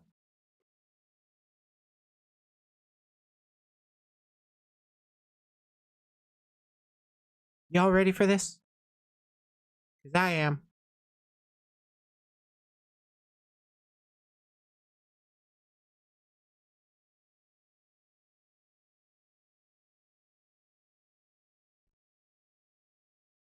But I will be fair to vSocial, this is not the worst action from them, they've done worse. Hell yeah! And Hime, well, is not like... Wait, what? What did vShoujo do? What did they do?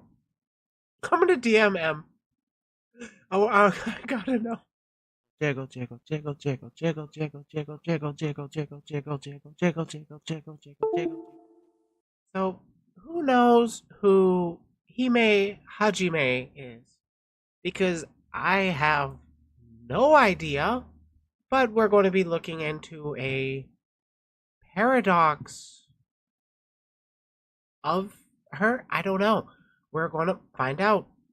A video by vtuber will be taking it away for us. Let's see what he has to say. Welcome guys, before I start, Hi. I would like to make a disclaimer. This video is just my opinion about Hime Hajime, and I have no intention of being rude, so please don't send her any hate. Again, this is just my opinion. In here, I will not say her alter ego name, RL name, and show her appearance. This video contains criticism, so if you're not okay with that type of video, please watch something else on my channel. Okay, good note to start this video off with. We're not here to direct any sort of hate. I am more interested in what criticisms are being levied at Hime Hajime, and would they also apply to me? Is it something that I also have to worry about? Is it something that appears to be a broader problem within the community? I don't know. We got 14 minutes to find out. Thank you. Welcome. Oh god. I don't know. I'm scared to say it because then I swear to god she's gonna pop into this room and I'll be like, oh! What is the most important thing for a VTuber? Is it his model? Could it be this reference sheet? Maybe the platform where it makes this content? Is it heart? Love? Is it maybe having constant content with high quality? How about its fanbase? Or is it their entity or anonymity, if you will? The truth? Well, any of them are important, and some would add others or take others from the terms I mentioned. But for this video, we're going to talk about the lack of content, who she is, and her anonymity. More accurately, how Hime Hajime is, in my opinion, an unprofessional VTuber, at least a bit. Now, I'm not saying that being unprofessional is bad, and that's because professionalism is, in the most dumb and simplistic terms, a term that means you do an activity which you make money or profession. Competence or skill expected of a professional, the practicing of an activity, especially a sport, by professional rather than amateur players. Yeah, so there's like two definitions for professionalism. It's your completing your tasks with, for lack of better terms, competence expected of somebody who would be doing this as their full-time job, which if you look at the vShoujo talents, they are big enough that they're doing content as their full-time job. So can we really expect professionalism from people that they make silly videos on the internet at the end of the day. It's a new... Wait. Wacky Racer paired with...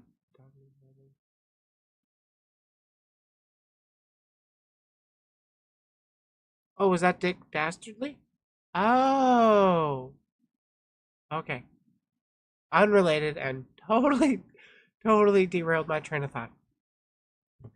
But can we really expect professionalism from a bunch of, let's face it, nerds that like anime a little too much? Who make silly videos on the internet? Like, come on. We should definitely expect some level of professionalism from people, but we can't exactly hold everybody up to the exact same standards. You can hold them up to higher standards if they're corpo, like from Shoujo. Because, you know, you have an entire corporation to weigh against your public actions, that kind of thing. Out of it. That's it. That's professionalism in a nutshell. Everything else surrounding this term comes with a specific profession. The reason I make professionalism and lack of anonymity a negative point in Hime brand is because, well, the reason is complex, so let's talk about this. I guess you can call it a paradox. Like paradoxes. Incredible! It's perfect! It's more than I ever wanted on a planet! How old am I? I honestly couldn't tell you. I don't know the difference between your years and my years. Fuck, I could be about 1 million or I could be about... I am a good Christian woman. I've made myself unable to swear. Look, Oh, I'm Gotham. just gonna say fuck.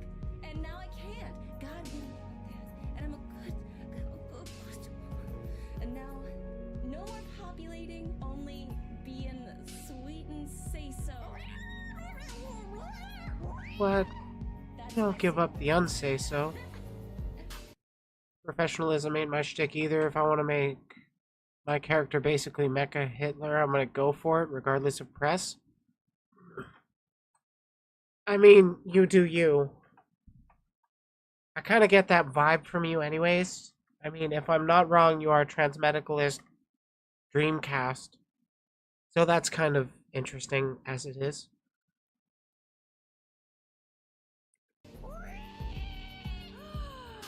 It's one of my favorite dishes. It's anime thighs. Oh, perfect. This is just what I was craving. Let's have a little... I like that dish too. My wings! Don't fuck with me! Oh, no, I didn't cut! Don't fuck with me! When obviously they weigh you. He has Oh my god. very I wanna big be booba. weighed once. I want to weigh once without the Japanese doctor going like, "Wow, big number." It's like, And then God said, "Ada, ada."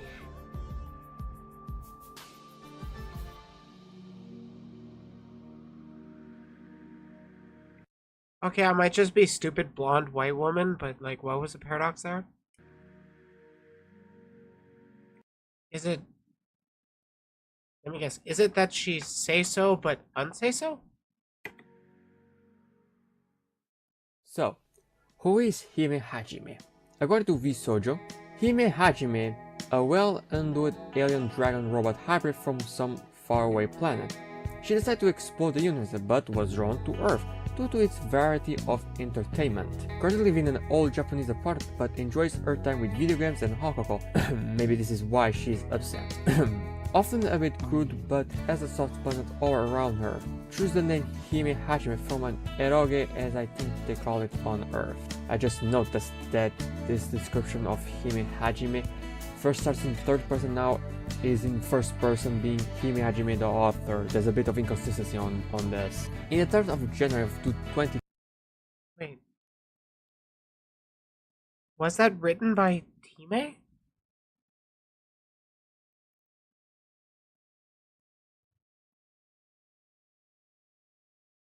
Oh yeah, that...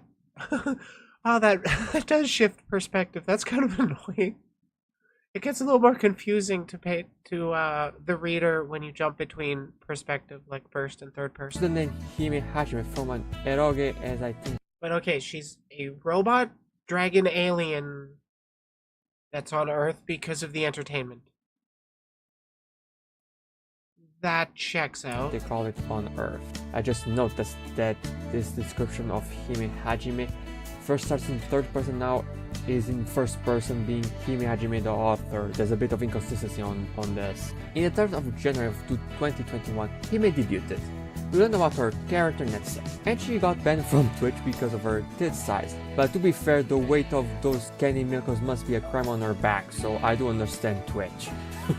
Eventually she gets back making one stream and Wait, was it just the boob size? Because, like, I'd have to look into that. Why was Hime Hajime actually banned? Because there are plenty of other... I don't know. Worth looking into.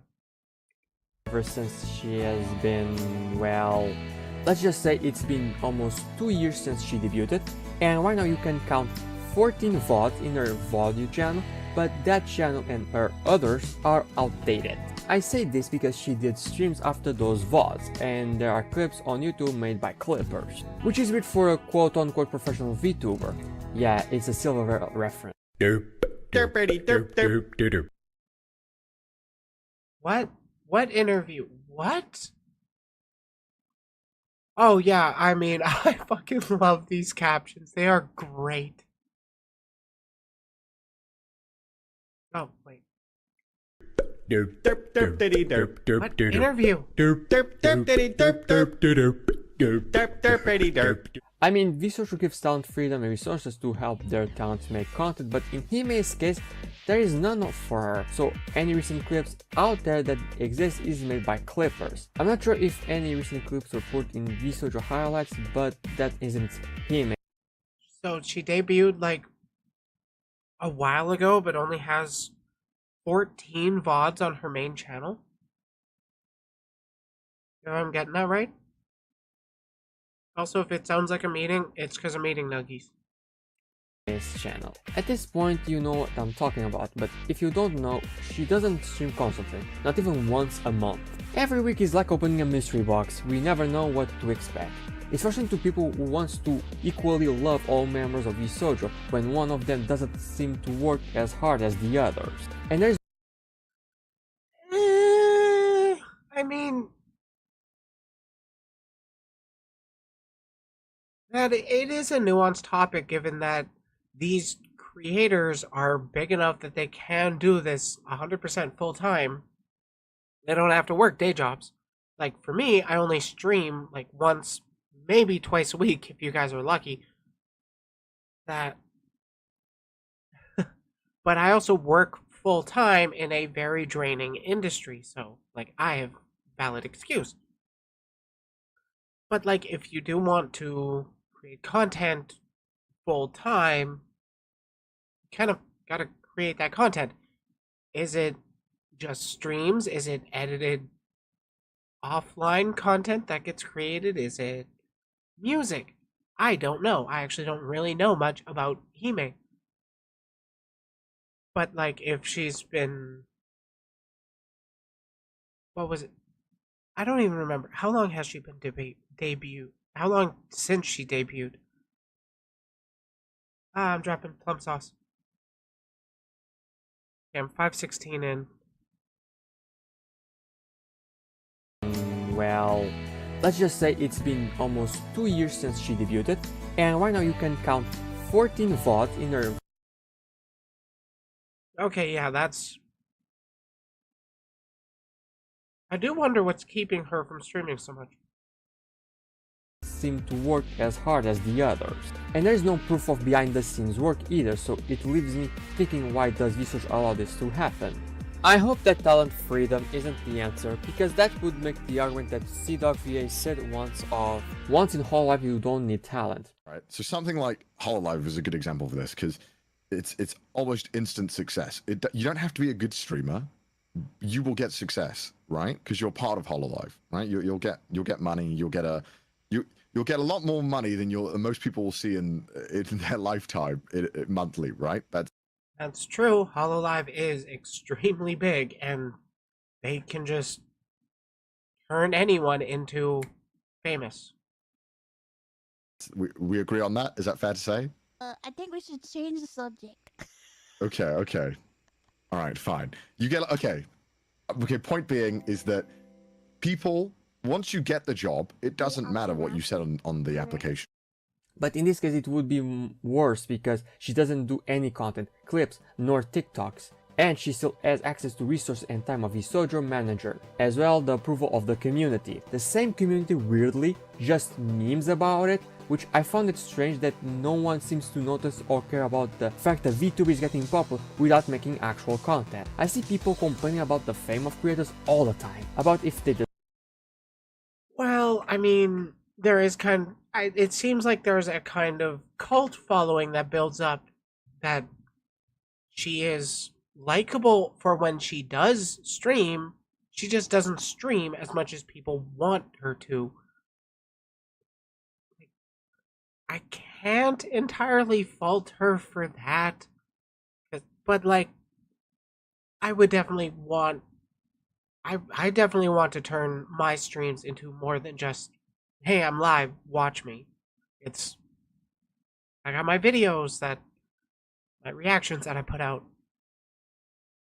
But does Hime actually do that? Or is she just like hanging out on stream and people like her? It very well could be that. I don't actually know. deserve it or not, but I will give credit to VTubers that receive this criticism.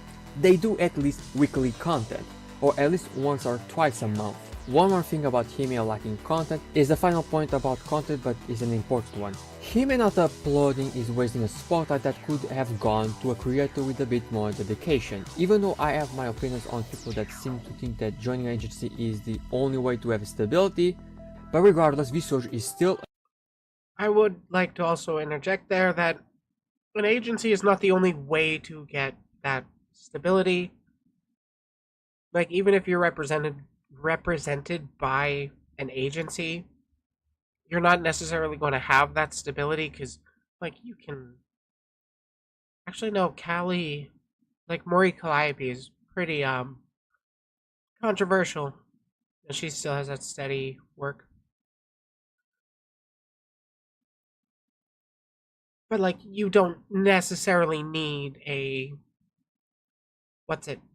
You don't need to sign up with an agency to have stable income. I mean, for a quick example, look at Surus. He's at about 50-something subscribers on YouTube. Not as much on Twitch. But he's still a Twitch partner. He's a YouTube partner. He makes his living off of content. It's mostly stable. He's had struggles, but he's been able to stay afloat without having to get a sort of day job. Content is his day job. There is the stability available for indie creators. It is just much harder to get to that point. An agency that can give to any VTuber a good spotlight and the career of their dreams. What you're seeing right now is the following of Hime, and yes, she has the lowest follow of the agency, and her size would be enough to a VTuber start to make content creation a full-time job, even more with an agency helping out. I will give... Let me just... Yeah, oh my god. If I had her numbers on YouTube alone, I wouldn't be working full-time. I would be streaming more than once a week. The lowest follow of the agency, and her size... I am a little jealous of that, but again, it is her platform, and it's VShojo's choice to, you know, employ her, I guess? If that's what they want. Would be enough to a VTuber start to make content creation a full-time job, even more with an agency helping out. I will give a personal opinion. I find Hime obsessed a bit disrespectful to creators that want to try to join VSojo and they try improve their content, and she's there doing seemingly nothing. She has such accomplishment and she's not even trying to do something with it. I feel like someone else could have stayed in that place and used it better. You can also make this argument towards rich people in general, just like Musk. He didn't do anything to deserve his place, but he has it. Oh, an observation of mine. During the great hype of announcement of VSojo Next/Japan, Hime's character was nowhere to be found. Hell, worse, all members made a live reaction to that slideshow, let's call that, and Hime was not there.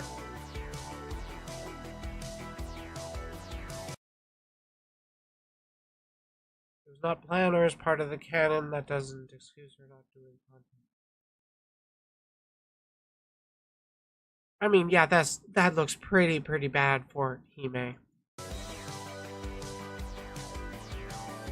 Changing topics, now let's speak about the other unprofessional part of Hime, her anonymity, or better, the lack of it. But I warn you, this next section of the video can be...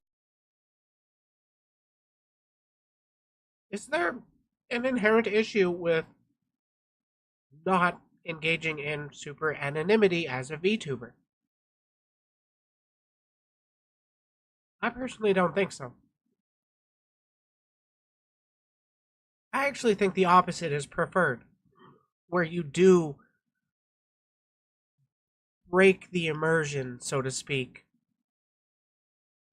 I personally think that helps fight parasocial relationships where it gets like too strong, too clingy, that kind of thing. Consider taboo, since in the VTuber community, people showing or talking about their RL past personas, alternative personas without the VTuber showing first. Okay, yeah. Talking about a VTuber's past persona is actually taboo, which kind of actually pissed me off about Henya's debut. Let Henya debut, leave the past in the past. Can be considered respectful. I am aware of that, and also I'm well knowledgeable about the Press Nogozagi drama, but the reason I'm going to do it to make this quick. The Fresno Gozagi. Oh my god. Yeah, I did cover that. That was bad of Nusagi. But like, trust me, he learned from that mistake. Has this YouTuber tried to develop the Buddha nature? This might help solve these problems. Wait, Hime or EM? Because I don't know. What if the IRL person exposed herself as a VTuber, better yet, doing months before her debut? How does our community handle it? I don't know. So since there is no real answer, I will take the risk. This thumbnail. This is how I discovered who Hime is IRL. Wait, did Hime make that public, or did that clip channel or whatever make that public? Right now, I'm showing a version where the face is censored, and I will keep everything that doesn't mention Hime directly censored. I will give a quick rundown of what alt Hime, yes, this is how I'm going to refer to the alternative persona. Her content is videos of her opinions about manga, anime, events surrounding those mediums, and visiting places in Japan, like bars with anime themes, with a more clean and simplistic editing, which I can appreciate. I have enjoyed her content. She's a good content creator. However, her content is not made for me. But I would recommend you give a look into her content, experience it for yourself. But because I want to respect at some level her lack of anonymity, you will have to trust my word or fight her alter ego yourself. But let's focus back on the subject of the video, alt Hime and Hime entity share. This video here is going to be the focus of the section of this video, where alt Hime explains basically Hime, or better, and I'm not joking, Tokyo Mew Mew Girl. Thus automatically becoming best girl, Tokyo Mew Mew Girl 2002! You know, Nasa Dragon Robot Hybrid with big titties for plot purpose. Tokyo Meow Meow Girl 2002 comes to the future to ensure every shoujo gets ada. With sexuality, hentai-sexual. Her nipple color, translucent. My god, don't be a dumbass. I mean, look at this bitch's face! You can feel the ada just sweating through your goddamn face! You know something? Okay, so Hime came up with her design to appeal to horn dogs, but then what's that word? She's like circumventing expectations, or I forget that term. Chat knows it better than me. Somebody's going to probably say it in the comments. Subverting expectations. Ha! I did it first. You don't get me on that one, chat. But like, she makes a very unsay so sort of design, so to speak. Not entirely. It's not inherently unsay so just because of the chest size, but given that audio, it did sound like she was explicitly going for, let's get these people interested in lewd thoughts, but then the character's personality is denying it. Which, I mean, I kind of get. That's kind of funny.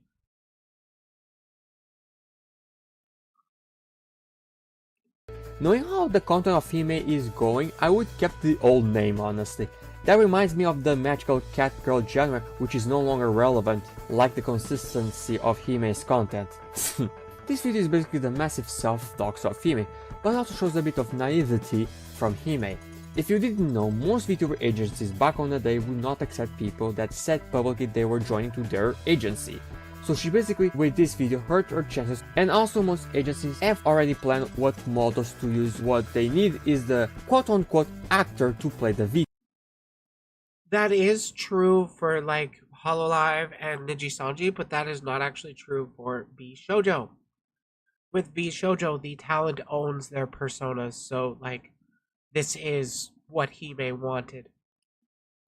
Knowing this, she might have had a cut of opportunities, but as we all know, she would be added to vShoujo, where talent freedom exists. On 20th of August of 2021, vShoujo opened auditions to VTubers to join their talent branch, aka being on their VTubers team, talents, whatever. The post is short, so let's give it a quick look. For the first time, we are opening up auditions to vShoujo.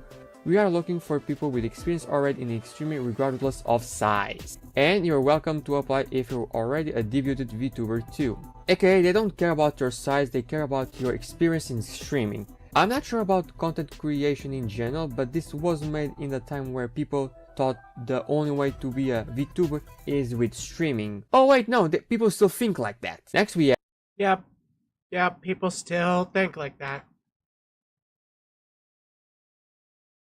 The most frustrating thing to me with a lot of small VTubers is that a lot of them just want to get paid to play games. But that's damn near impossible to even get. You gotta build your audience around something else that they end up liking your personality. Even if it's just making like highlight videos and stuff. You can't just upload VODs and expect people to start watching them out of nowhere because nobody really wants to click on a 4-hour video of somebody they don't know. You gotta draw them into it stuff. For me, that's talking about commentary or talking about VTubers and stuff. Subverting expectations isn't always a good thing. It can work, as DDLC showed, but there's a reason why I personally don't like a lot of twist endings, twist villains. It really depends on the writing of stuff. And like how it's actually presented in that medium that it's using. Application overview. Submission deadline September 30, 2021. Submission requirements. A link to a custom 3-minute audition reel and a clip from a live stream. I'm not sure what the audition reel needed to have since I didn't go deep into it back on the day. Applicants must be over 18 and prepared to stream full-time as a VTuber. There are no geographic restrictions. Submission from blah blah blah blah blah. One more thing regarding vShoujo Inc. Founded by the Gunrun and Montedu, vShoujo focused on both the growth and development of VTuber talent by providing technical, creative, and revenue-generating support while granting them the freedom to collaborate with others and retain complete creative control over their content. vShoujo is also a big proponent of collaboration and fostering genuine camaraderie both with and among its members. All nice and good. And now you're asking, what was the point you wanted to show? Well, let me read again a specific part of the application overview. Please do. Applicants must be over 18 and prepared to stream full-time as a VTuber. Yeah, I mean, what really constitutes full-time for vShoujo? Huh. And now I ask, what about Hime, huh? I like to think that VSojo treats every member equally, but most members that arrive at VSojo were all well-known members of the VTuber community. It shows not only how unprofessional Hime is, but also VSojo, by showing a bit of inconsistency in the execution of their rules. But I will be fair to VSojo, this is not the worst action from them, they've done worse. Hell yeah! And Hime, well, is not like— Wait, what?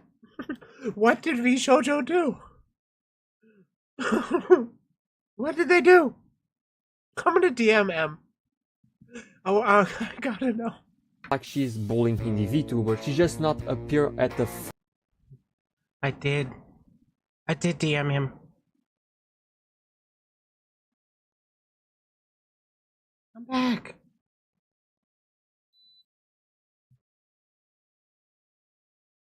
Excuse me. Got a little frog in my throat or something. But I'm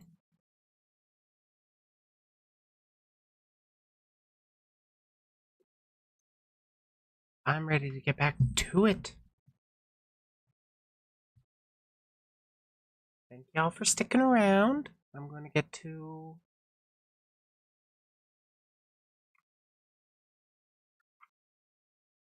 back to building, but I did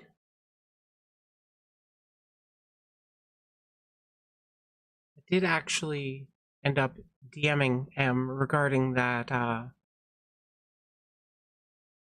bit of curiosity I had from his vShojo Paradox video I had covered a while back. And well, he sent me a video.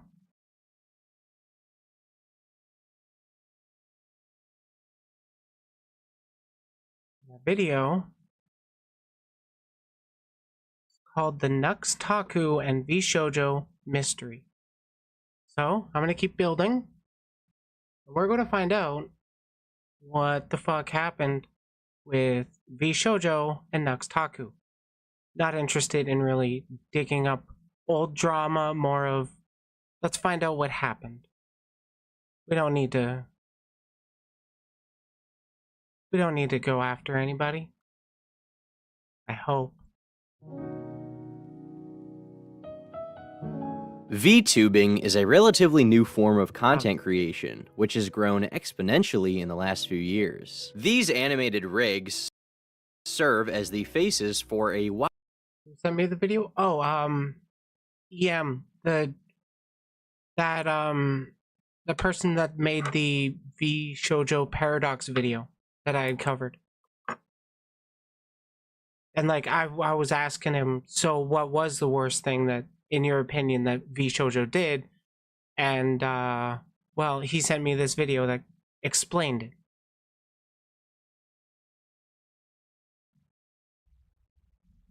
Oh yeah, it's also hard to tell when I'm talking about him sometimes, because like his name is EM. I forget what it stands for. But he's pretty pog.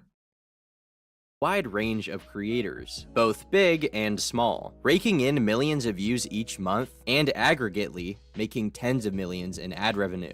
It's really impressive that the genre has managed to explode so much recently, surpassing expectations of those within the scene to the point that it is currently one of the fastest growing genres of content. With it blowing up so rapidly, one would expect it to also become a breeding ground for internet drama, where vultures, like me, can then swoop in to profit from the turmoil. Me too. But instead, at the top, these streamers have remained relatively conflict-free, mostly due to corporatism. Many of the biggest names are signed to agencies like HoloLive and vShojo, the former of which keeps their talent in line to remain as advertiser-friendly as possible. But recently, the latter of these organizations has gotten itself into some drama of its own, with a prominent creator, to the point that they are under fire for what many allege is not just negligence, but actual lies. But before I can swoop in, let's meet the players. To say that VTubing is new would be an understatement without elaboration. vShojo itself, while being an extremely successful business, is relatively new, launching as recently as November of 2020, with 7 streamers: Neanners, Melody, Zentreya, Silverveil, Iron Mouse, Fruit, and Hajime Hime, whereas other groups focus Ah, the original. I need more weed. I forgot how many that actually was. Focus on YouTube, all of these girls have amassed huge followings on Twitch, where they frequently pull very large viewerships. We're gonna make it out of here alive. You really think so? Snap out of it. Come on, Sensei. Oh God, yes, Sarge. Yes, Sarge. Yeah, I'll lead the way.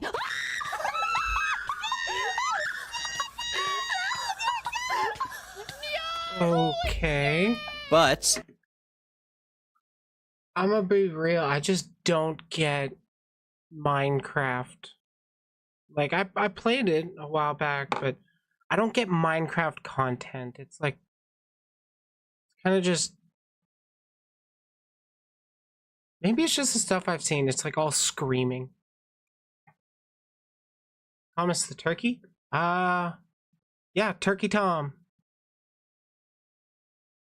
unlike the business model for some other VTuber groups, multiple of these girls had large followings before joining VShojo. Being in the group simply promises unique business opportunities for their pre-established fan bases. It's also important to note that VShojo is the only American group, whereas the others are based in Japan. While it's unclear exactly how there are more than just like Hololive, Niji-Sanji, and VShojo. Those are just the most prominent ones.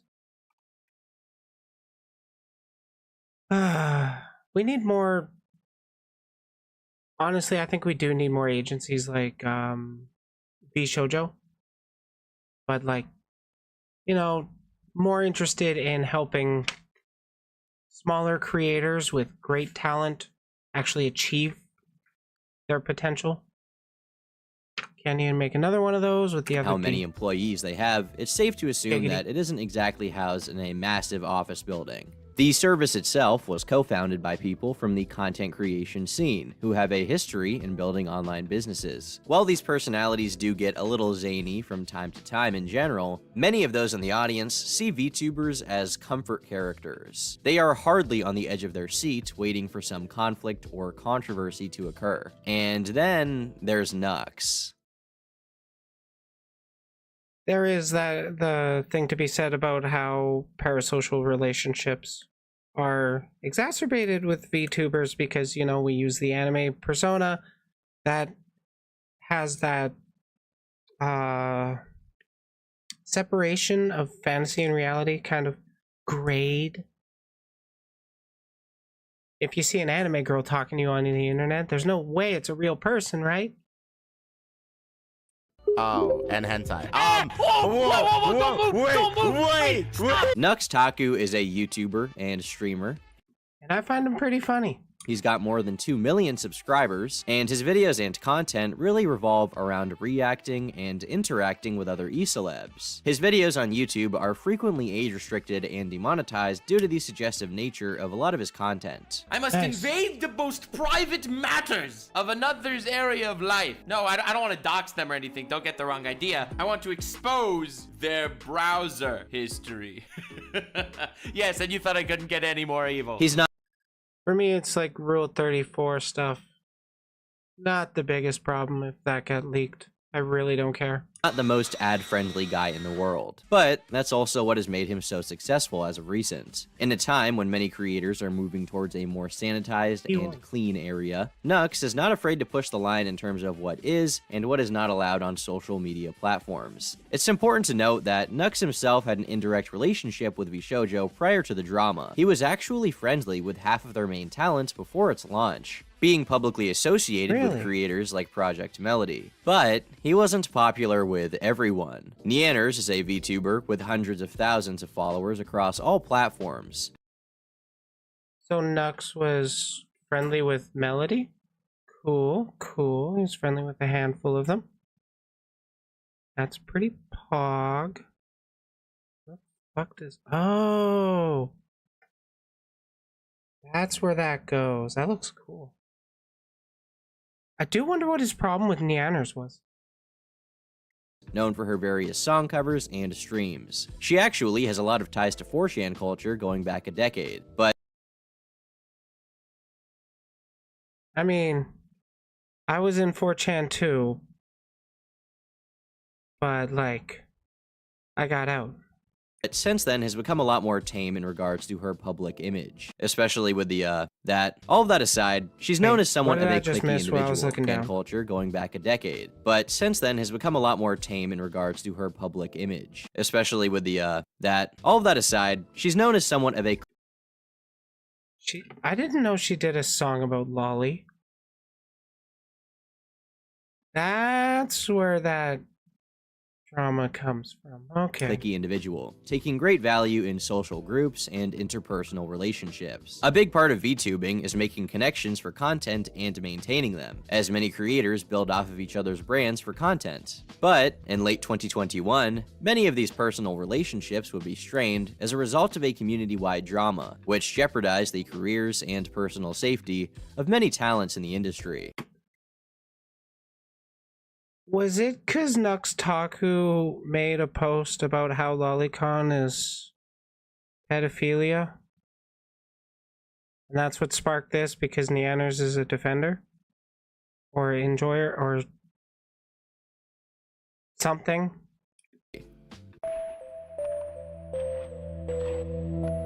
In October, word began to permeate the VTuber community in 4chan threads and on Twitter about what was, supposedly, an individual or group of individuals who were committing malicious acts against VTubers. This included attempted hacking, doxing, and swatting of various...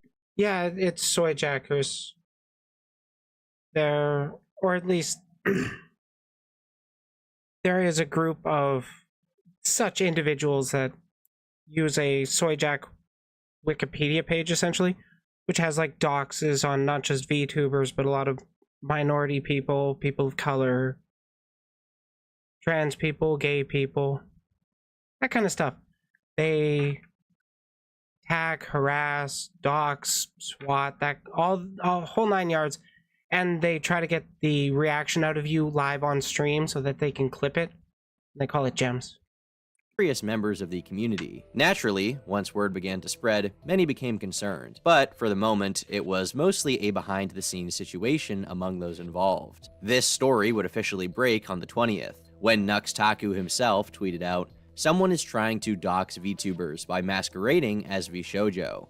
I can't say any more at this time, but please share this around and be careful. They tried to dox me, but I sniffed them out and gave them the wrong information, so don't worry about me. I spoke to the CEO of VShoujo, and I'm trying to untangle everything. I'll update you when I can." Many in the replies suggested that they had additional tips for Nux, while others expressed a lot of worry over the situation. Much of this speculation around the details would be cleared up, but not until over a month later, with Nux's next upload to his channel. Someone is out there impersonating VShoujo, the massive VTuber group. They tried to steal my info, dox me, and swat me, and they've successfully done this to many, many other VTubers. A clear departure from his typical content, this video instead described the situation in full. Nux even claims to have personally helped neutralize the threat, and bragged about his ownage of these malicious actors. The details of this come down to a few specific events. Someone had emailed Nux and another individual under the guise of being a VShoujo employee,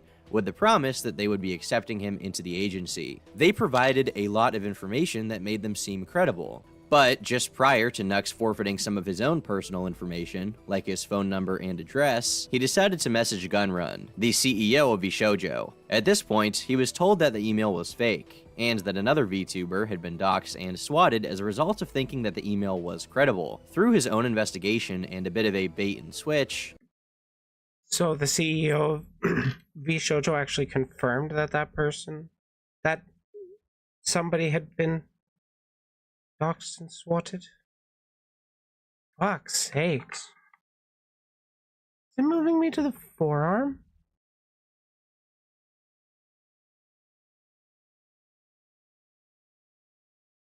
Oh, the upper arm's tiny thing.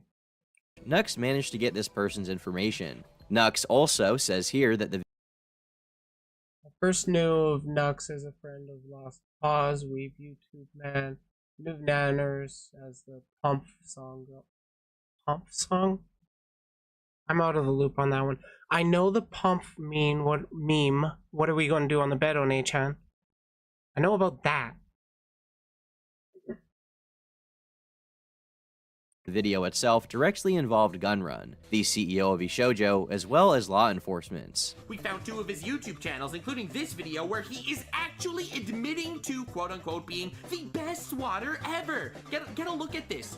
See, I told you guys I was the fucking best swatter on fucking Discord. This is the most horrible thing you'd ever hear. Do you realize that people die of swatting? This video, titled How We Caught a Swatter That Doxed 12 VTubers, including myself, got quite a bit of information out to the public and received a considerable amount of attention. And the audience's reception of this video was positive. It's a very interesting subject. There's some drama, there's some investigation in Discord DMs. The video is basically a point-by-point about catching a nefarious individual. vShoujo themselves posted a statement shortly after its release as a thank you to Nux. This all seems to be going pretty well, pretty chill, pretty smooth. What the fuck ruined it? Saying, "We appreciate you working with us. We've added our own response here to the events." They had publicly co-signed the video, giving the community a clear reason to feel that everything was now at ease. The malicious individual in question had their personal information successfully sent to law enforcement. With swatting being a chargeable offense, it seems they would be getting theirs in due time. Fellow creators now had plenty of information, so that they themselves could be cautious of any copycat offenders. It was great to see the resolution to a very scary situation had been reached. Yeah, it got way worse.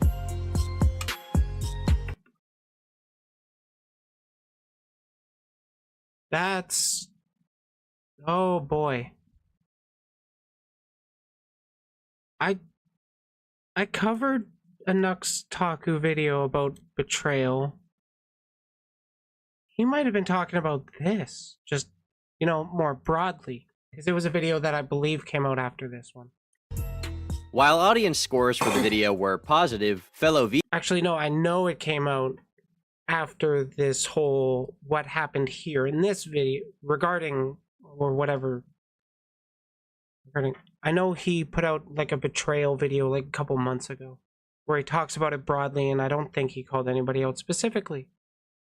VTubers posted statements of condemnation for Nux's video. They claimed that the very existence of the video jeopardized the safety of the entire community by giving attention to the swatter. They claimed that the information out there could lead others to do the same. And so their argument is, don't report on a thing because there will be copycats of the thing.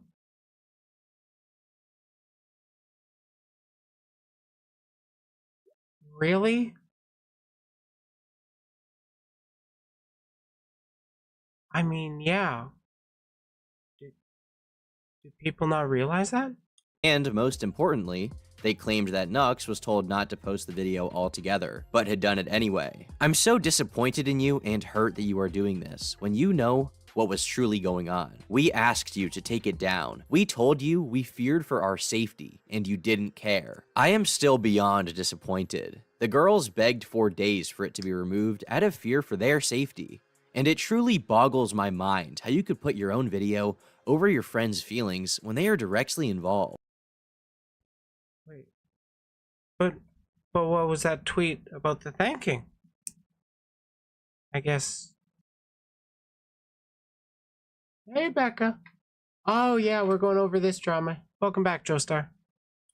When multiple people tell you not to upload something in concern of their own safety, you don't. Apparently, Nux was told not to post the video and had done it anyway. Consequently, he had frightened and angered a community of people who told him not to post it prior to its publishing, and had even refused to remove it after its upload, despite their incessant requests. And while all of these responses were public on Twitter, on Discord, the aforementioned Nyanners posted a long private message saying the following: "Whether or not any of the information he gathered helped is..."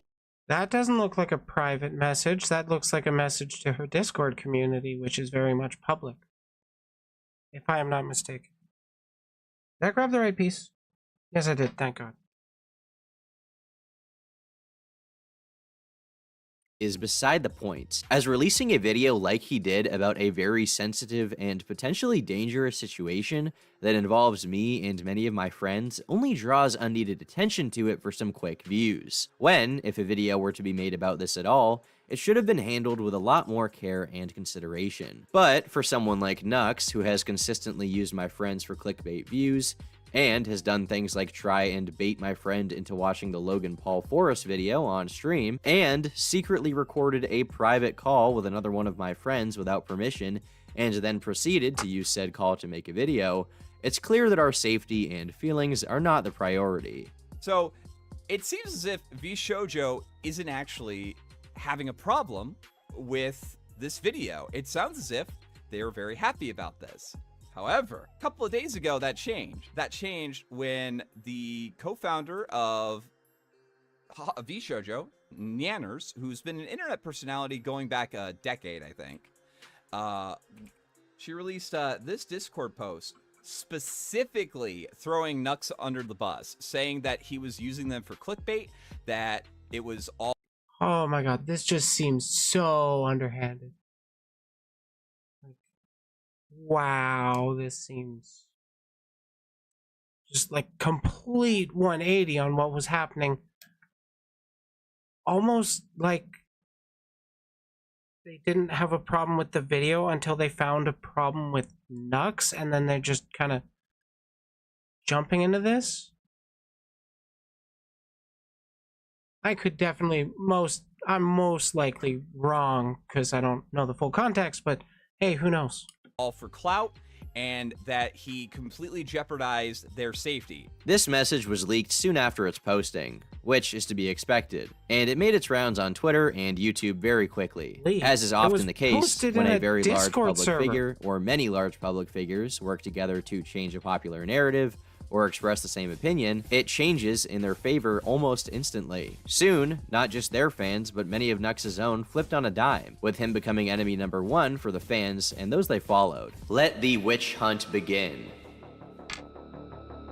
With everyone going after Nux, he knew a public statement was necessary. So, he made multiple of them, the first of which came in the form of a twitlonger. Here, Nux stated that he had directly worked with the vShojo on the investigation, and that they had seen the video itself prior to its release. I worked with vShojo on this for a while, as they mentioned in their statement in response to my video. I did show them my video before posting it, and was not requested to refrain from uploading. The rumors that I had posted it, regardless of being told not to, are untrue. In fact, leading up to the events of posting it, I was a part of a 4-hour conversation with their chief cybersecurity officer.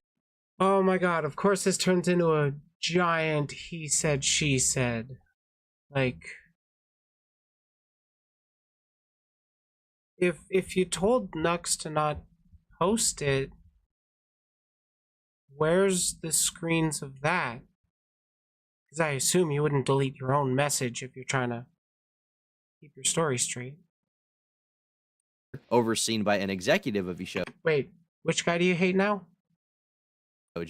And one of the members of the group. I sincerely apologize if my actions have caused any undue stress on anyone. It was not my intention. I was only hoping to contribute to keeping the community safe. This hardly swayed the public in his favor, with the replies still being littered with statement after statement of condemnation. You've done a lot more harm than good, despite your good intentions, and in the end, you were clout chasing. Not only that, you may have lost some friends and their respect. But throughout all of this, there seemed to be something missing. A puzzle piece that wasn't there, where nothing available could fit. Nux is a massive YouTuber. He has countless interactions with fellow VTubers and personalities on a weekly basis. He has many important connections with these personalities, which have contributed to a very lucrative business for himself. Do you mean to tell me that he never saw any of this coming? Refer back to Nyanners' message. Releasing a video like he did about a very sensitive and potentially dangerous situation that involves me and many of my friends draws unneeded attention to it for some quick views. Let's say Nux wanted to make the video just for money. If everyone had been telling him behind the scenes not to post the video, why would he post it?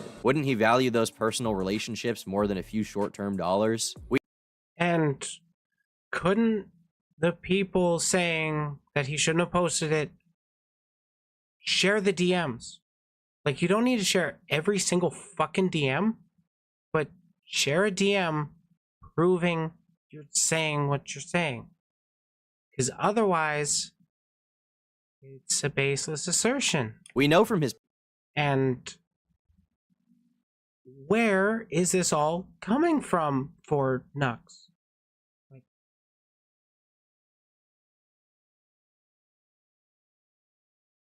Turkey Thomas far right? Kind of got that vibe. Past endeavors, he's not exactly strapped for cash right now. The guy collected hundreds of thousands just a few years ago. I wouldn't be surprised if Turkey Tom is also one of the lolly defenders. But like more of a, I'm gonna remain neutral. Because you can totally remain neutral. After having issues with YouTube payouts prior. All at once, hundreds of thousands were transferred to his bank. So why would he rush to get out this video? But we all know that there are motivations beyond money. Clout, views, status. However, none of these seem to make sense either, unless you want to believe that he is genuinely developmentally disabled. Even if he... Yeah, like, he's already got 2 million on YouTube. Why would he need more clout unless he was just a completely vindictive person? And I've watched his videos since his shadow ban, quote unquote, where he does a lot more broader talking point video or just commentary videos where he's talking about stuff. And like, he seems like a genuine person to me. A little eccentric. He was trying to use this for clout, he had to have foreseen the eventual call-out being way more detrimental than whatever promotion he got off of one video, right? It's not like the video was going to get 50 million views. It's a relatively niche situation that really only applies to VTuber fans, of which there are many, but it's not viral content. Something clearly did not add up. There seems to be a strong misunderstanding, but people are attacking each other left and right, and people are dogpiling Nux, and people are really good friends with Nux. I like Nux as well. I didn't say anything the entire situation, and I felt like it was one of those situations that, number one, should have been handled privately. Nux removed his YouTube video about the situation quietly as the community continued to dogpile him. Nux decided to respond again, this time with a video. Included were screenshots and a pretty detailed timeline of events from his perspective of what happened behind the scenes. Specifically, there were DMs released that seemed to indicate Nux had full approval from VShojo's cybersecurity expert to post the video before he released it. This, at the time, lined up with what they had said publicly. When I brought this to the attention of VShojo, they told me that they knew this was going on for a while. Never said anything publicly, and as a result of that, I felt like VShojo put me and others at risk. Before posting that video, I was in a group chat with the CEO of VShojo, one of the girls, and the head cybersecurity officer. VShojo acknowledged that they knew about this swatter for a long time and did nothing publicly. I didn't make the video to endanger anyone, as the culprits were already brought to light. They acknowledged that they have no problem if I publish this video, and it's entirely my right as a victim of the swatter. Nevertheless, I showed them the video before uploading so they could let me know if I should make any changes or ask me to potentially not upload at all. They asked for changes like blurring things and denying the culprit's notoriety, and I complied. My brother was the only person that asked me not to post the video, because he was afraid for my safety beefing with a swatter, but I thought it was prudent for the safety of others in the community, and VShojo mentioned that they appreciated me doing this public service announcement. I'm not saying this as a criticism of whether or not you should do a video. That is entirely your right to do so as a victim, and we don't have a problem with that. I appreciate that you are doing a public service announcement. Keep in mind that at this point, despite what many were saying, we had seen no evidence that Nux was told not to post the video prior, only that afterwards some of the girls were upset with him and that he didn't remove the video immediately. Meanwhile, VShojo quietly deleted their own public approval of the video. Many took this as a tacit retraction of their own support, which would be validated just one day later, with a long statement from the company itself and their CEO. Titled Addressing Miscommunications, this document alleges a few key things. They open by giving a summary of the security risk posed to members of the agency and claim that it had been neutralized. This document will go through all major misconceptions about Nux's now deleted video and his his replies and apologies. Reality: our cybersecurity team was able to work with law enforcement to obtain the target list from the threat actor. This list confirmed that only 2 phishing attempts were made, one to Nux and the other to Saki. They then gave their own timeline of events, beginning with this hacker creating fake emails from vshoujo, and then utilizing the domain vshoujo.org to target individuals via email. Nux and Saki got this email, and once Nux received it, he decided to reach out to vshoujo's CEO, at which point it was confirmed as fake. Now, this is where Nux's timeline and vshoujo's begin to split. Whereas Nux claimed that vshoujo had approved of the video being made, here, the company basically makes the accusation that Nux had lied and they had never approved of the video being made. They state that at the same time they conducted an investigation, Nux was also sent a message basically warning him about the implications of posting a video like this. On November 1st, Nux made a tweet suggesting that he will be releasing a video covering the situation. vshoujo then enlisted their cybersecurity expert to run communications with him, and he then makes efforts to educate Nux on why this would be a bad move. This was ignored, as were the edits that they suggested. Here, Gunrun also claims that they never endorsed this video. In fact— Wait. You said there was claims. Phoenix made efforts to educate Nux on why this is a bad move, and which are ignored.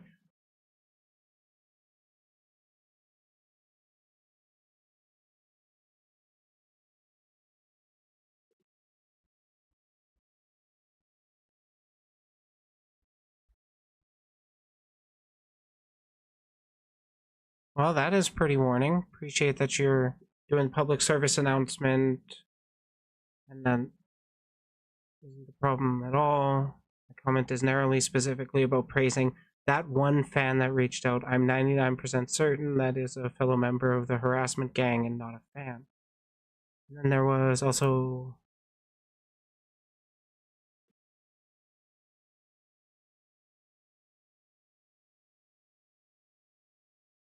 they're aware of it. Tracking this actor for a long time. A lot of disinformation. I saw some monikers you had passed along where some of that disinfo deliberately dropped by the bad actor. In some cases, they used artifacts belonging to other harassment victims of theirs. I don't know if you plan on publicly exposing those pieces of contact information, but I wanted to make sure you kept this in mind. Not releasing any info about anyone.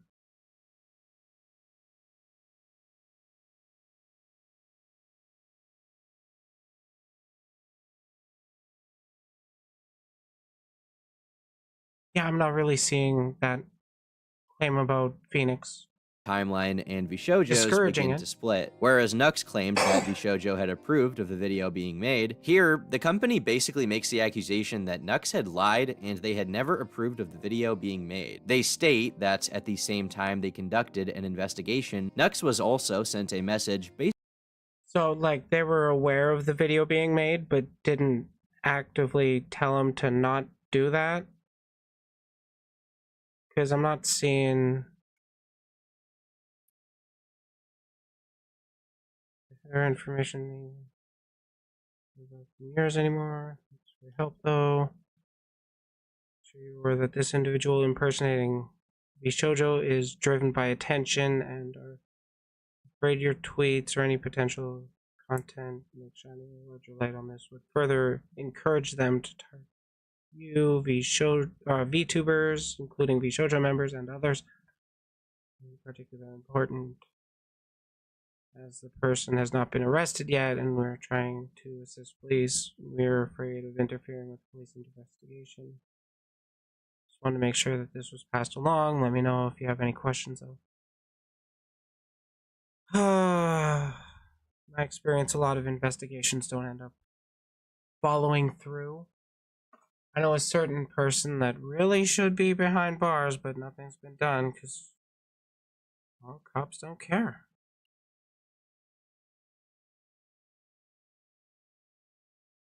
I mean, that's pretty normal with far-right channels, isn't it, Becca?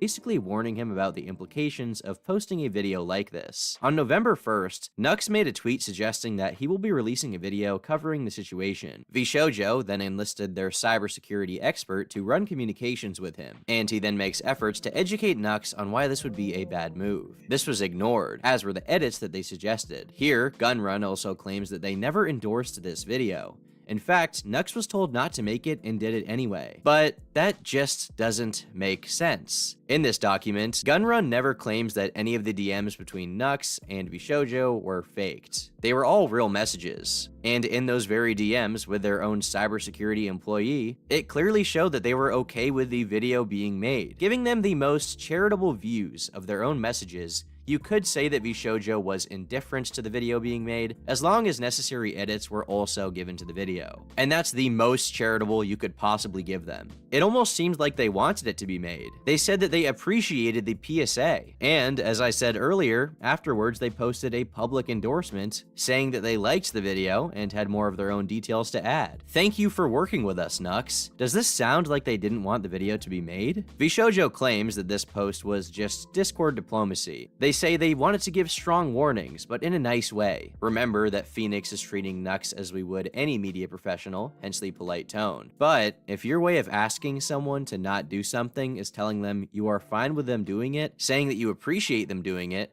and afterwards thanking them for doing it, then you cannot be surprised or even critical of them when they decide to do that very thing and you get upset after the fact. The communication here was absolutely abysmal, and once again, a piece of the puzzle was missing. This specific message really is the one that makes me think that Nux had no way of knowing not to post the video. Their cybersecurity staff member said verbatim, "I am not saying this as a criticism of whether or not you should do a video.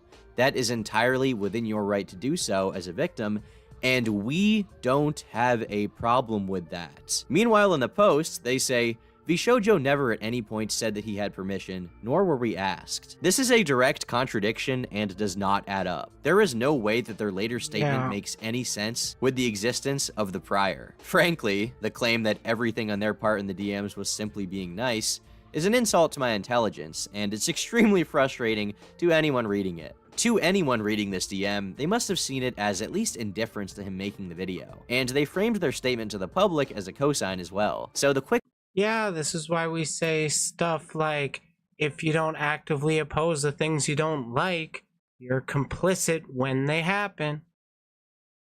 Especially if it's like, you're fully aware, and then after the thing happens, you're like, no, don't do that thing, but too late. What the fuck? Quick retraction felt like a backstab, and there were still many unanswered questions about the drama. Firstly, why was there such clear miscommunication between Shoujo and Nux? How could this ever have happened in the first place? It's such a massive blunder. Is there any sense of professionalism here? Even if you want to give them the benefit of the doubt, the company's actions seem downright dumb as fuck. And secondly, why did the girls feel so hurt despite the fact that it seems Nux was given approval to post the video? He did apologize for not removing it sooner than they had asked once it was released. And wasn't he also in a group chat with at least one of the other girls? We don't know who it was because that was censored out, and okay, but like, that would be especially bad if he was in the group chat with Neanners. Like, if Neanners was in that group chat and like had engaged and like read, saw what was going on, and then after it came out, she said something like, girl, if you had a problem with it, the time to speak up was that group chat before it was public. And this seemed to be in earnest, so why did Neanners feel the need to make this long post alleging clout chasing when this particular situation doesn't look very bad on its own? Was she simply waiting for the opportunity to jump on him? Finally, is the only thing that Nux is truly guilty of not removing the video as soon as they had asked, as in minutes after its release? If that is the case, then I don't know if he did anything wrong at all. Considering he had approval from the very company that manages all of these girls, he may have needed time to make a decision, especially considering the pressure building in the days following. Can he even be blamed? We did warn Nux about releasing the video by outlining concerns from our cybersecurity team, but these are not the same as asking him to pull down the video. From our perspective, we believed these were strong warnings and we could have been much clearer on the risks. This controversy is an absolute mess. I've recorded this video a couple times. I tried to make it as concise as possible. The answers to these questions would never truly be revealed in detail. Nor do I think they ever really will be. It's like, it's a lot of he said, she said stuff, and we don't have the full DMs. We have to make assumptions based on what we know. And what we do know is that it seemed vshoujo was okay with it. Yay, making the same point again. On November 29th, Nux posted a video titled Moving Forward. Within this upload, he outlines that he wanted to move on with the situation and not drag it on any longer. He seemingly had reached a point where he no longer wanted to perpetuate the drama. And if for a period of 24 hours when I got mega cancelled by lots of massive creators, I thought I was a goner. If you're not up to date with the drama, you're lucky, because it was extremely ugly to the point that I didn't eat or sleep for days, but I am glad we're at a point that I think it is behind us. I spoke to almost everyone involved privately and apologies were exchanged. I don't want to bring this up more because at this point, it already became much more of a spectacle than anyone wanted, and de-escalation is my top priority here. To emphasize this as my goal, I disavow the hate mobs, and I always have. Please don't harass anyone over this. In fact, please don't harass anyone, period. It's amazing that this even needs to be stated. It makes a thing to be said is that the harassment that you get, not only as a creator, but as a, or that that you can direct as a creator, is kind of inherent to the platform, but like flamenco, I've heard that name before. Like a big enough creator can just simply disagree with somebody and then boom, all their fans are disagreeing too. And then some fans take that a little too far and it can constitute harassment. But I mean, it's got to be comparable to what was going on. Honestly, I don't think anybody in this situation should have been harassed by other side's fans, but I wouldn't be surprised that, or I'm not surprised that it did happen. Sense. When you get into a situation like this, even if you feel like you didn't do much wrong, sometimes you have to just cut your losses while you still can. Nux is a successful guy. He has millions of followers, he pulls millions of views monthly, and when you're in that position where you're trying to maintain a business, eventually letting drama like this go on and not only hurt your public image, even if you are right, is just not worth it. He can't really be blamed for moving on when everyone else was willing to drop it. I've been waking up in the middle of the nights in a cold sweat with terrible headaches and heart palpitations. Was not fun, to put it bluntly, and despite everyone's mistakes, this was a good learning experience for everyone involved. I'll be back to making my usual content starting now. However, I, and many others, are of the opinion that Nux was kind of screwed. Was he eager to make the video? Yes. Did he want to profit off of the situation? A little. But every YouTuber wants to profit off of every video they make. He had successfully... I don't have to make that point myself. Sweet. ...conducted an investigation with Mutahar and vshoujo, which resulted in a swatter being stopped. The threat was neutralized, so he wanted to make a video about what he'd been up to for the past month. As for the claims of Neanners that he is a malicious actor and a clout chaser, well, to be honest, we don't have a lot in the way of that in this situation. We've seen zero evidence that he was told prior to the video not to post it. In fact, it was encouraged. And only after the fact did anyone take issue. There is no indication that he acted maliciously or exclusively to his... Yeah, I'm gonna say, like, in this instance, it kind of feels like a self-report from Neanners here. Because, like, obviously, I don't have the full context, but, like, I wouldn't be surprised if they were made, if Neanners was made aware of, oh shit, I forgot the elbow pad on that arm. If Neanners was made aware of Nux's video, because, like, Nux, he's pretty fucking big, and it really seems to me like Nux was trying to get the people's attention, like, I'm doing this thing. What shouldn't I include? And then he's like, and then they're just kind of, yeah, don't worry about it. His own benefit whilst knowing that he would be hurting others in the process. And as a result, some of those who came out against him apologized in the aftermath. Now we have Neonish from vShoujo tweeting, "I'm sorry for the stress and confusion I caused. We've all learned from this and I regret how everything happened. We have all reached out in private to organize and clear the air with each other, and I'd also like to extend my apologies to all of our communities. Thank you. This all started because of a safety concern and the focus should have stayed on that. I'm really sorry. I let emotions get the better of me and reacted poorly because of an unfortunate miscommunication. Everyone understands each other better now, and there are no hard feelings." We also had Vebe saying, "To clarify, everyone has apologized to each other privately a few days ago. None of this is really... I mean, I guess I shouldn't be super surprised that a bunch of big name VTubers aren't actually going to be getting into the details because, like, I mean, you're tied to a brand, and the brands don't like having that kind of stuff out there, of their talent. And Nux is also big enough to have his own LLC, I guess. I wouldn't be surprised if he did. It'd be smart to do it.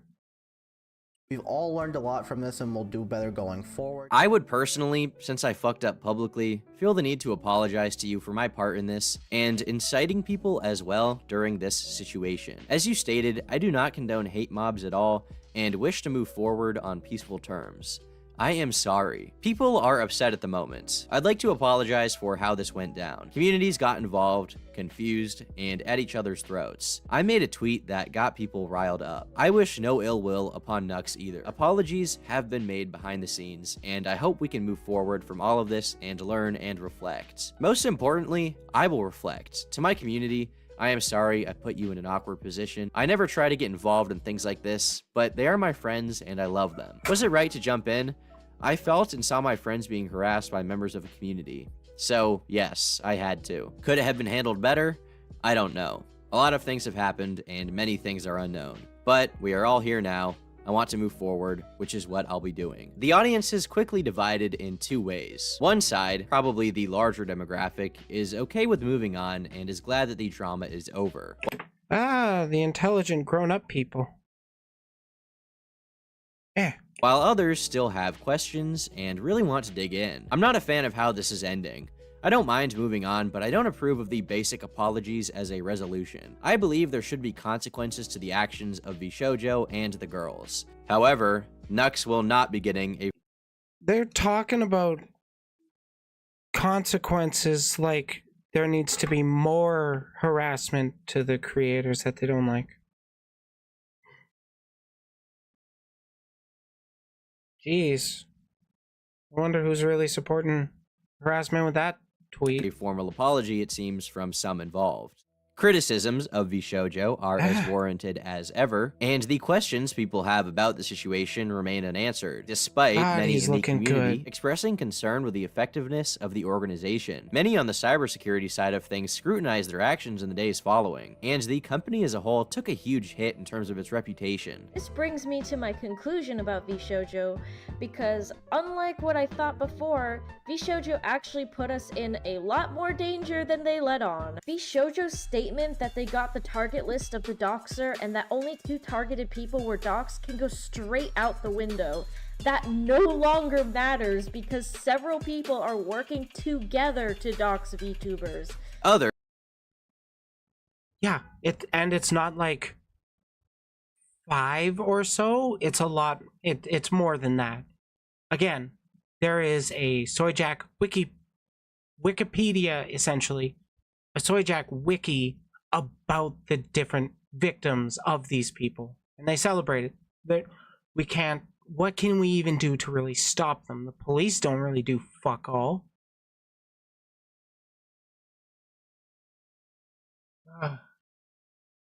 Yeah, like, people dox over the lightest shit sometimes because they don't think it matters. They don't think it really makes a difference. And then there's some people that knowingly SWAT people, knowing that depending on what they say to the cops, they might be going in guns drawn, and that could actually be, you know, that could lead to somebody's death. Like, that's why I think at least in some places, swatting is considered attempted murder. Or at least some people consider it attempted murder. Okay, C1 and 2.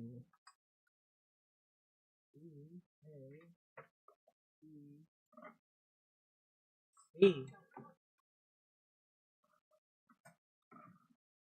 The nice thing about building a model for a while is you get used to the colors. Or like the numbers. Others, while trying to remain neutral, still questioned the entire thing and wished for everyone involved to make up amid some mistakes. I do not think this was like an evil thing where 8 girls got together and was just like, let's destroy man. Again, lots of miscommunication, a lot of mistakes were made. With so many questions being proposed, many have come up with their own potential explanations to fill in the gaps. Oh, the fan theory part, where it's all complete conjecture and speculation. Oh, this is what drama channels live for. Now, for the next part of the video, we're going to discuss a few theories that have been tossed around for how this could have happened. Some have speculated that Nux appears to be forming his own VTuber group, separate from VShojo. This began with many noticing the word redacted was placed in the Twitter bios of Nux and many of his associates. I have noticed a lot of indie VTubers have redacted in their Twitter name the past couple days. What's going on with it? Is it related to the recent drama in any way? This might sound crazy, but from what I've seen, it looks like Nux is getting involved in the creation of a new VTuber group. On Twitter, these VTubers have redacted next to their names. Nux has invited a lot of them into Rant Cafe already, and has just recently gotten Yuzu on the podcast. It seems that my theory might be true. This was later discussed in a number of other threads on the VT board of 4chan. While some of these... Ah yes, VT, the best source of VTuber news on the internet. Might as well get your trans news from TTTT. Threads are removed, others still exist in full, where users seem confident about its existence. Indeed, many content creators who were considered independent had this word in their names, perhaps as some kind of covert promotion for this new group. Considering that, if real, this would pose a direct threat to VShojo's business. So some speculate that they caught word of this and decided to basically backhand him and bamboozle him prematurely with the communication. They tell him it's fine to post the video, he posts it and gets dogpiled, is unable to defend himself, and then they post a statement after, and he gets buried. But this kind of internet espionage seems a little ridiculous. It would be extremely... Yeah, I mean, it's terminally online Twitter users playing detective here. Where we're at right now. Jeez, I would have been the heel of the boot at least a different black. It's kind of plain there. Risky for them, and they'd have to assume that Nux would literally never respond. Even if the idea that they're forming a new VTuber... Only if Nux would never respond? Yeah, like a fucking drama channel is going to not respond. Oh yeah, it goes that way. It's going to not respond to fucking VShojo calling him out. VTuber group seems pretty plausible. The latter seems kind of conspiratorial, and not in a good way. A second theory, and one that...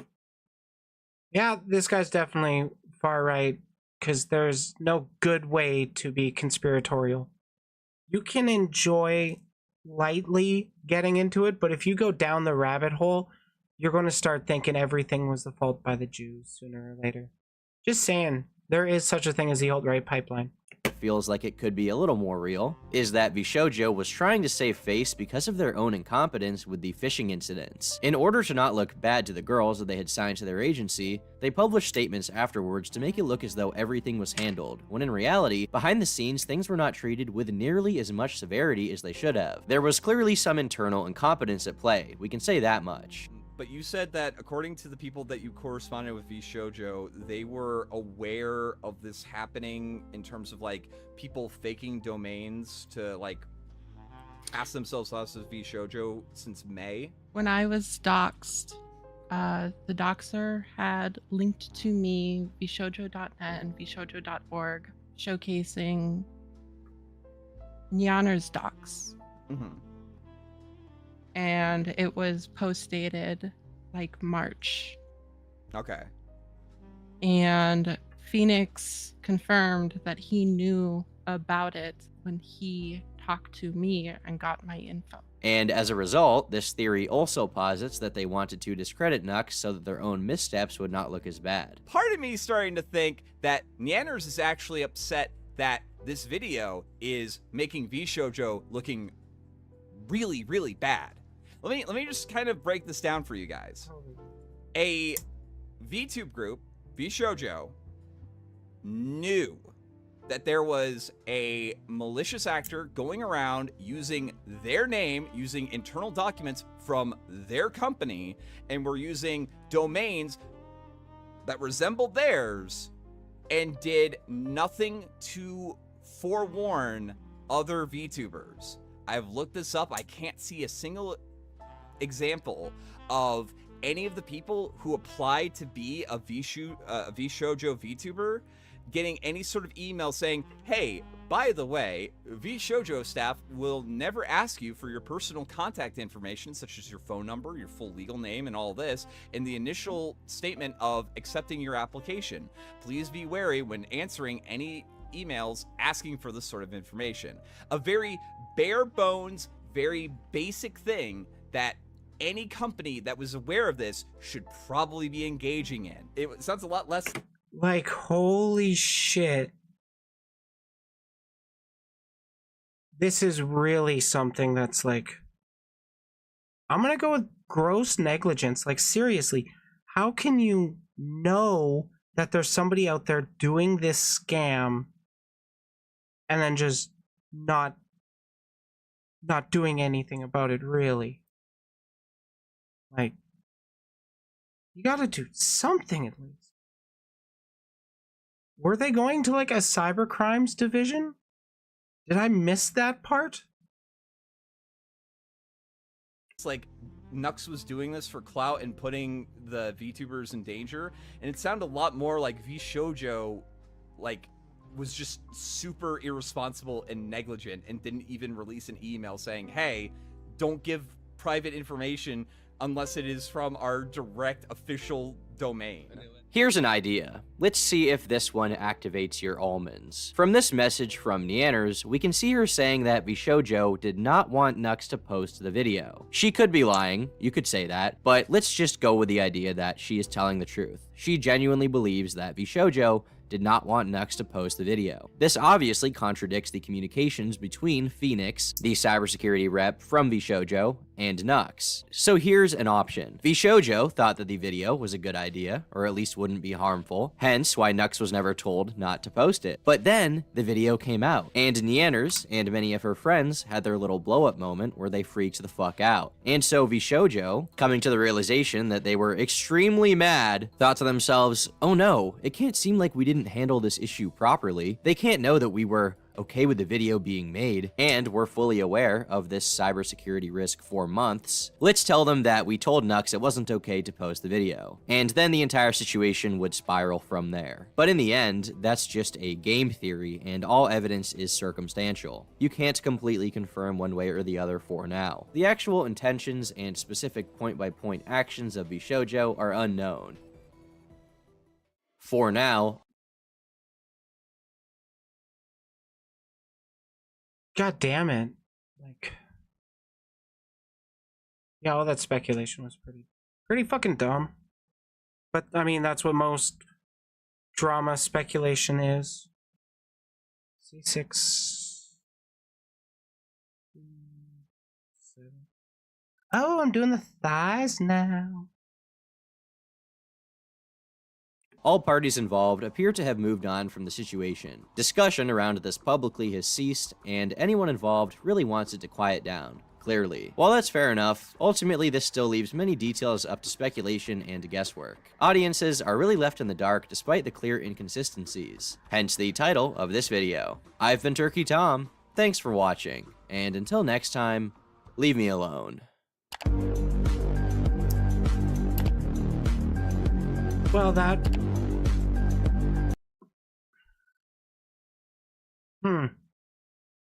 Yeah, that was sus on vShojo's part. I'm gonna go with. That's where I'm ending off. Oh wait, I'm still building. Yeah, it.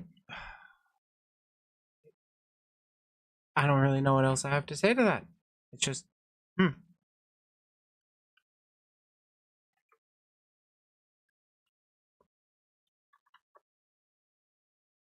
I hate this fucking he said, she said drama that you can't really prove one way or the other. And usually, honestly, most of the time it winds down to miscommunications and shit. So fucking annoying. Especially when it gets made public, when it really does not have to be made public. Like, crying out loud. But, I mean, what can you do? It's the inherent mindset of narcissistic individuals that like to create content online. Especially VTubers, it seems. What the fuck? Alright, nice meme, nice meme. A17. I go, bitch.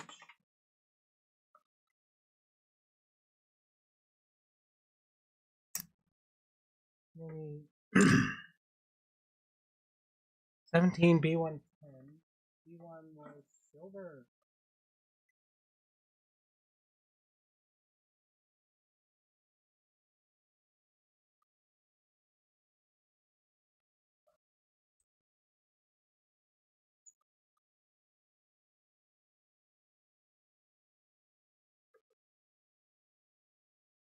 Oh, B116, not B110.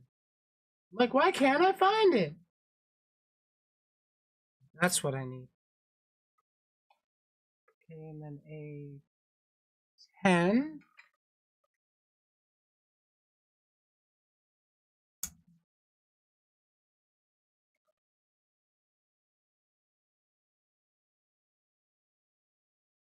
Okay, so how does it go in?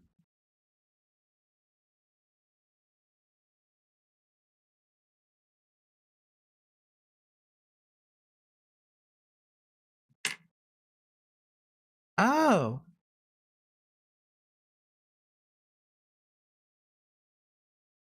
And then one of these. Face the other way.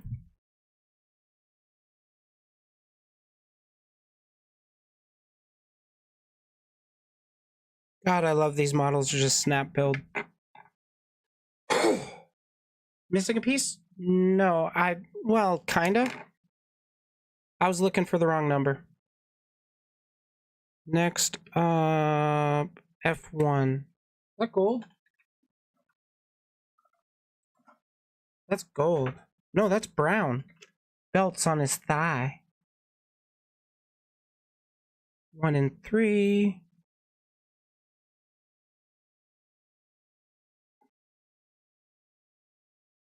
It's like the only bit of brown that I have on this model.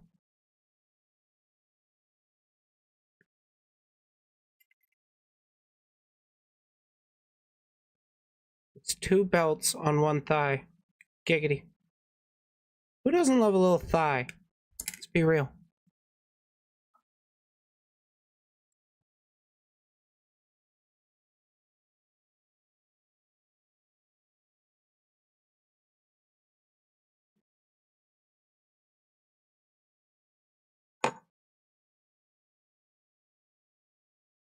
Oh, it's got nubs. Gotta take off the nubs. Though, honestly, these kits, at least the recent ones, they're really good about hiding nubs and stuff. Fuck, get in there.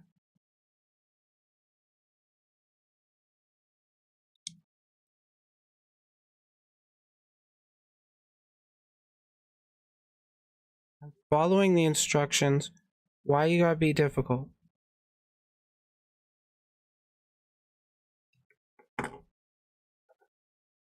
How many models have I made? More than one. For Digimon, this is my 4th one of these. Do I have those pictures on my PC? No, huh? That sucks.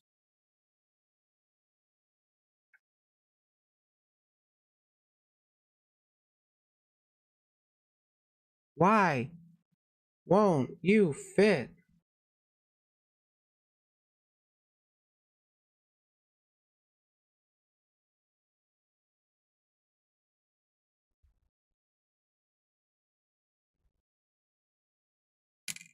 Is it because I have it backwards?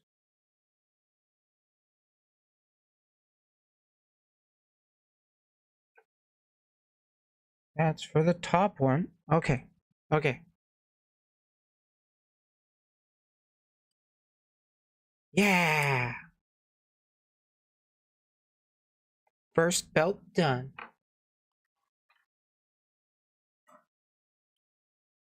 To give a real answer about the model kit building, I've built, I want to say, almost 100?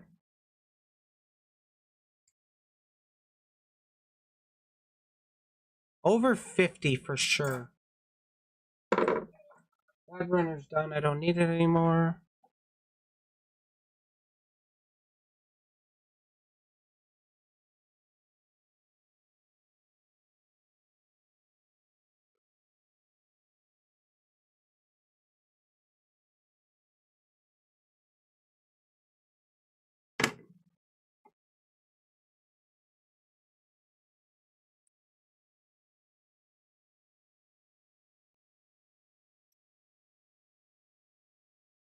Put that on there, and that on there. Thigh belts.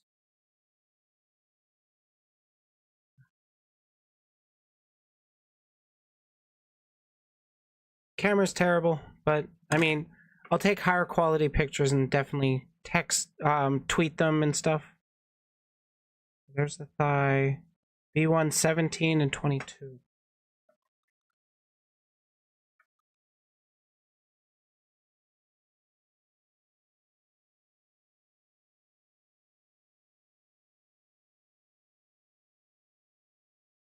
So I don't really know much about the CEO of like HoloLive, but I was sent a video, recommended a video to learn more about him. So that's what I think we're going to do for the next little bit. Apparently he's been massively influential on the current state of, well, VTubers. And like, he's been apparently a direct influence on the VTuber culture. So, let's see where he came from. And by that, I mean, how did he get into being the CEO of HoloLive? Before I hit play, I got. Among the multiple known leaders in the VTuber industry,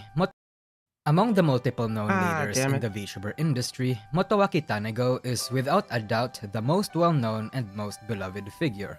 When Subaru had mistakenly read his name into Yago, the meme of the depressed idol company CEO suffering of his talents doing exactly everything he doesn't want them to came to being. A man memed to hell and back by the VTuber community years ago that it echoed to the general community and even popularized the trend for other corpo VTubers to also bully their own CEOs. While I have covered the stories of multiple VTubers and groups, I am always in favor of bullying CEOs. It is one of my favorite things to do. I've actually yet to cover the story of a person that was so instrumental to the development of the VTuber industry behind the scenes, and which one is more deserving to be covered than the man that started Hololive. So sit the fuck down, let's do some history.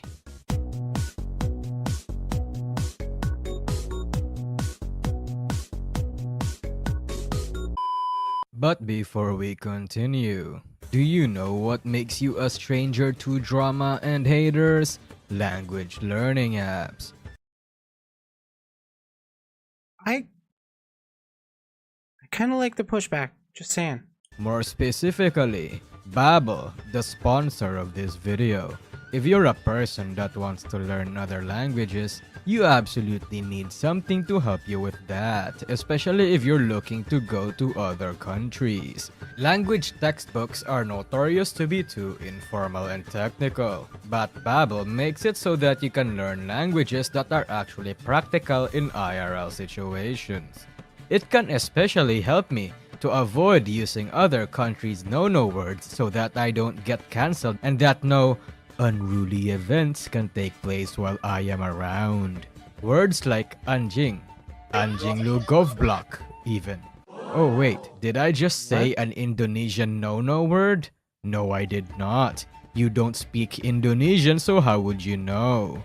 But you will in just a few months if you use Babbel. And if you'll use... That's a pretty good marketing ploy. Learn this, or get this language thing to learn all the bad words in other languages. That will get people's attention. My link in the description. You'd even get 60% off with 20-day money-back guarantee. So go get Babbel anjing. It'll look really good on your resume. Motowaki Tanego. Typically, I skip those sponsor segments, but like, I did kind of want to see how Nusagi would do one. And well, honestly, that felt like lower energy than he normally does. He just go get that bag, man, but come on. A little more passion would have been nice. Much like everyone else, was once just a regular student. He went to the Faculty of Science and Technology of Keio University, had a part-time job working at Sega, and eventually went to work on Imagineer, a game company that worked on games for Sanrio, the owner of well-known IPs like Agretsuko and Hello Kitty. Wait a minute. That's one leg. More specifically, he apparently worked on Sanrio's TimeNet games, which were made for the Nintendo Game Boy Color and were released in 1998. The picture you're seeing here, this is Yago from around 1998. He worked as a game producer for Imagineer from 1997 until 2001, where he would be moved to another division in the company and become the overseer for a mobile site affiliated with multiple TV stations and publishers, the manager of the mobile internet division, whatever the hell that is. Come 2002 though, he would eventually leave Imagineer and launch the e-commerce branch of a cosmetic company called iStyle until 2005. And in 2006, became a key member of the founding of an advertising company called Interspire. In 2008, he would start up his own company called 30 Minute Inc., a kind of information service or news company. Yago would run this company until 2014, where he would eventually sell it to another company. All of this is to say that Yago's business feats are no joke. The guy pretty much founded 3 businesses and was always somehow a leader or manager of literally every company he worked in. The man is very business or... Dude, chase that bag, god damn. Always finding his way to the top. Alpha, alpha, alpha. Oriented. And his work history shows that he had a penchant and interest in anything related to tech and digital development. Despite his rather disarming and goofy demeanor, the guy is a sharp and intelligent man. However, come 2016, Yago would start another company that would focus more on VR development. This would be known as CoverCorp. And sometime later in 2017, I've heard of Cover Corp before. They're the ones that ended up owning Hololive. I actually need to be right back for a quick second.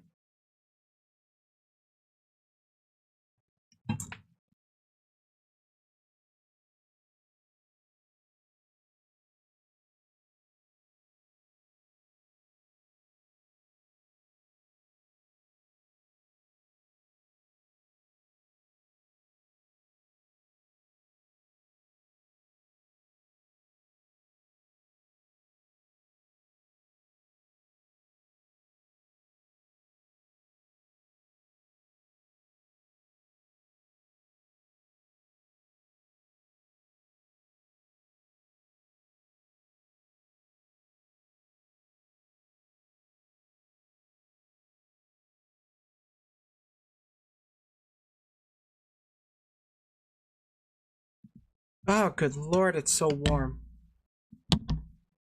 I want to turn my AC. I want to turn my AC back on, but I don't because, well, it makes noise.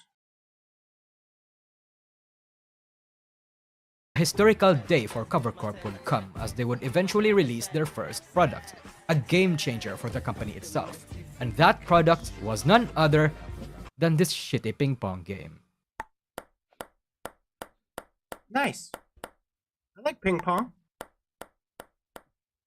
Look at those reviews. However, somewhere, someone, on the dark gloom of Japan, a starry-eyed 16-year-old girl would declare to the world and her friend a dream, a desire burning from deep within. The moment when she and her mother witnessed their first Oh, I don't like where this is going. concert in Yokohama Arena as a child, she remembered the lights and the cheers, how her chest pounded and fluttered. She remembered how the emotions swelled within her, and she wanted to shine as brightly as the idols she saw that day. "I wanna be Idoru," Sora said, and her friends said, "Okay." So A-chan browsed the internet and eventually found Cover Corp, where she would meet our main character Yago, and he just accepted his fate, I guess. But this isn't the birth of Hololive, because while Tokinosora came to be in September of 2017, they weren't even a VTuber agency in the coming months. Also, Yago really only cemented his idol niche when he managed to strike a collab with Atre Akihabara, and he seemed to not exactly take VTubing seriously until Sora became popular because of the Christmas miracle. The name Hololive actually came from the VR app that Cover Corp made back in December of 2017, and Sora was supposed to be just its mascot. In this time, A-chan wasn't even officially established. So even the first VTuber was supposed to just be a mascot. And now we have fucking Tony the Tiger is a VTuber as well. How far we've come. Staff member, she was just a friend that would join Sora's shenanigans. The thing about Hololive and Yago is that he has shown, especially in the darkest and lowest times of his people's careers, that he genuinely cares for the people that work under him, and he wants them to succeed. Miyabi has sacked. We're talking about someone of the owning class. Please substantiate. Yago's praises, saying that Yago and Shinove were the biggest driving force as to why they were here in the first place, and why Holostars is still alive despite it being one hell of a massive disaster at launch. Suisei has also said that pretty much anyone can make him do anything. People just casually play with the guy on streams and just allows people to make funny content at his expense, because he doesn't really care. Despite the memes of Okay, that's pretty based of him. I actually like that. VTuber, don't remind you. Too late! If I have to know about it, you have to know about it. how his idol dreams are being crushed because of the yabainess of his talents, Yago is a man that really only wants to see people around him be successful and happy. This was a man that has personally taken care of his peers and genuinely looked after them. It's why many talents always praise Yago, and as a result why we, the audience, would love him in turn. Originally, he even personally vetted the people that would become Hololive members. You can actually feel that he just wants people to be happy. It's why he allows himself to be the Hololive community's biggest punching bag. Why he is willing to undergo some dignity-shattering stuff just to keep the community entertained. And he does all of this while keeping that genuine and definitely happy smile. And while I may seem like I'm sucking his fat cock too much and I'm just Gulp, gulp. spewing Hololive propaganda, I truly think he's a rare breed of a CEO. The VTuber landscape is ripe with greedy corporate execs and companies that prioritize profits. That's primarily why the backlash of these companies are so fierce. In an industry where we are essentially made to love people playing a kayfabe, companies rarely care about the people and focus mostly on the kayfabe. Yago stands out because not only is he one of the businessmen that genuinely cares about the people while understanding the cold sacrifices one must make to make the business succeed, but he also knows which lines he must not cross. I genuinely think that his reputation... This has been pretty interesting. Like, you don't really expect this kind of behavior out of a CEO. You just kind of think they all expect you to just be a number, and especially in, you know, VTuber spheres where there's that separation of person and persona, that can lead people to Oh, I put that on backwards. Okay. Yeah. Whatever. It's getting closer. I'm missing this.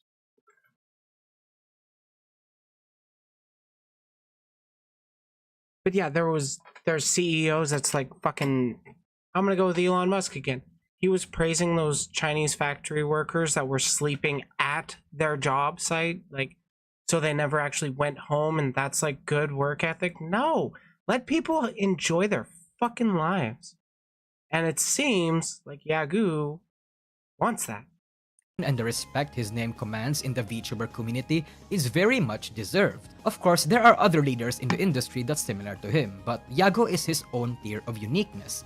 Still, this video also serves as a warning to never put him above criticism and worship him like people do Elon Musk or something. Ultimately, Yago isn't some super genius or a god amongst men, and while his achievements deserve praise, honestly, my assumption of Yagoo is that he's just a pretty chill dude with money and doesn't actually, you know, exploit people as much. I know there are definitely some of the HoloLive girls that are like, they are set. But I think on the lower end, like the smaller side, they're not as set yet. But I'm pretty sure they're all at least able to do content creation full time. his leadership is just as responsible for a lot of the bad things that happened in CoverCorp and HoloLive as much as the good ones. People have to realize that there may be some things Yago has done, good or bad, that the public does not know.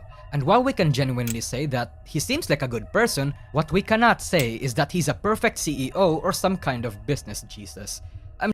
True. You can't jump to conclusions there. You gotta give what's it? Give it time.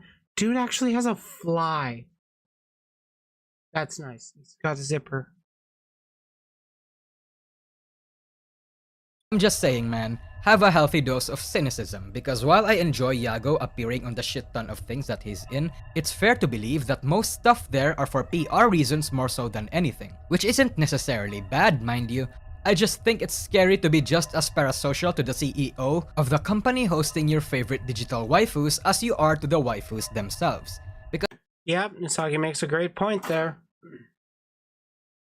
You might like this one CEO, but don't let that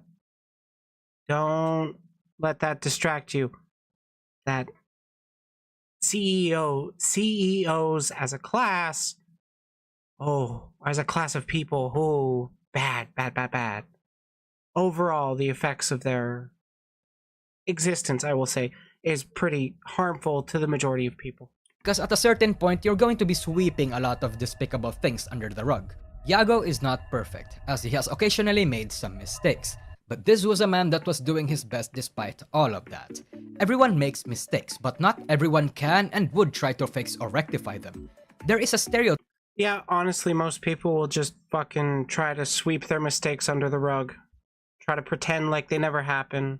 Or try to paint everybody else as bad in order to prove they didn't actually make any mistakes. You should probably know who I'm referencing by at this point.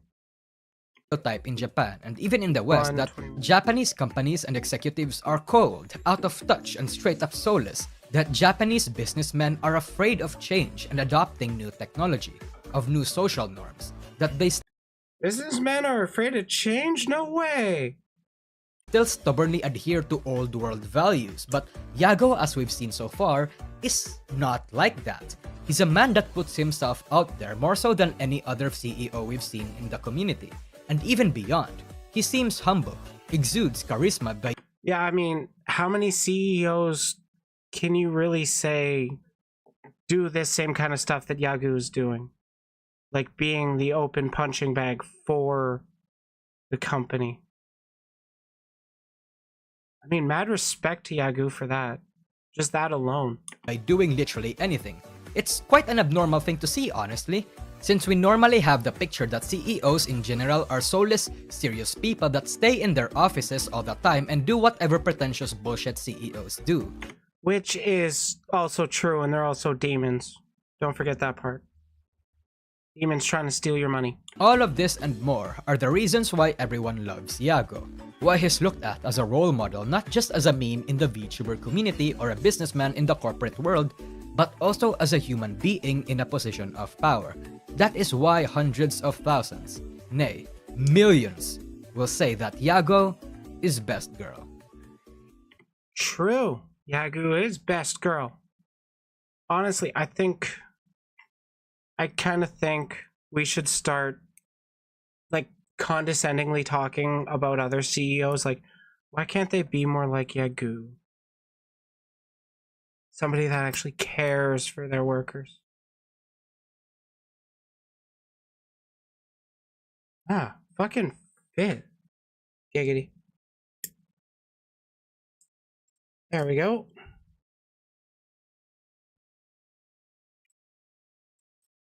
Boom. Aha.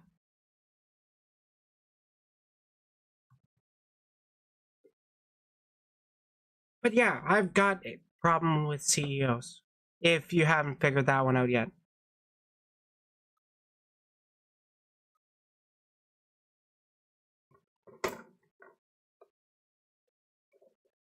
There's supposed to be 2 wires?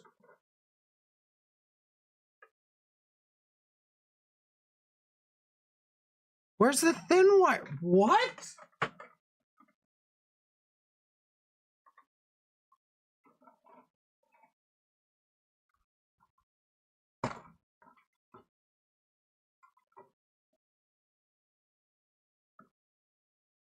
God damn.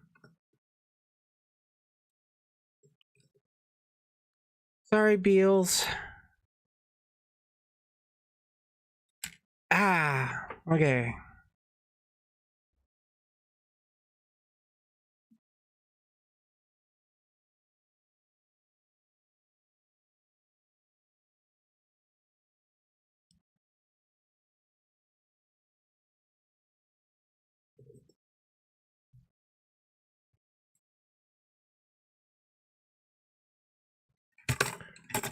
Okay, so I was wrong about using this wire for his head. I was just wasting my time. Poggers. Nice. Cool. Now, not done actually. I gotta finish the tail. Tail and then weapons.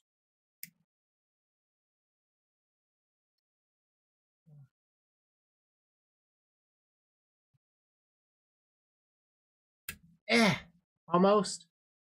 There. Oh, the tail's going to be a pain in the ass. No.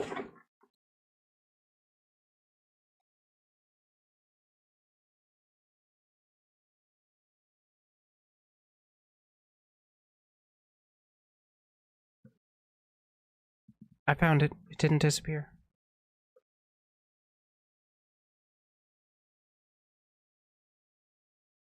What the fuck? So I've got to bend it into place. There. But, you know, like perfectly bend it.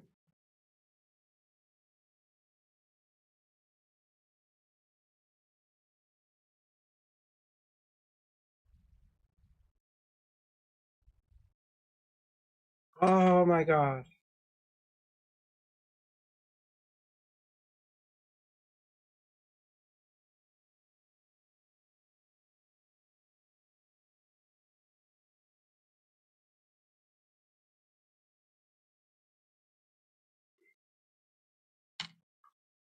Ah, okay, I'm turning the air conditioning back on.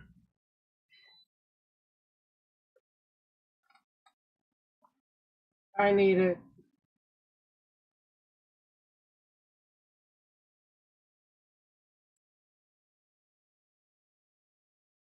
Pretty sure that's for the tail.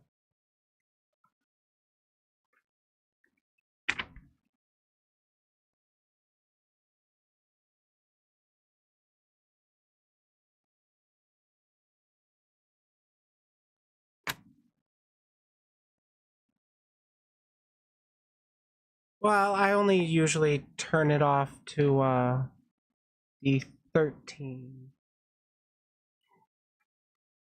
I turn it off when I'm recording so I don't have background noise. Come on, D. Give me the D.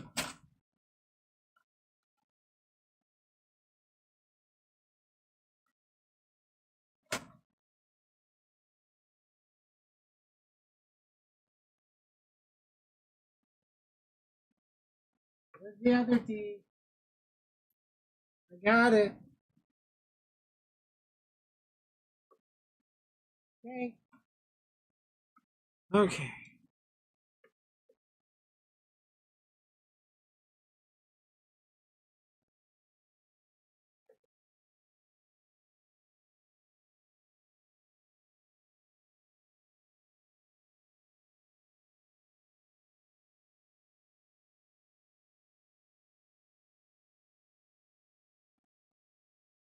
Get in. Yeah. Okay.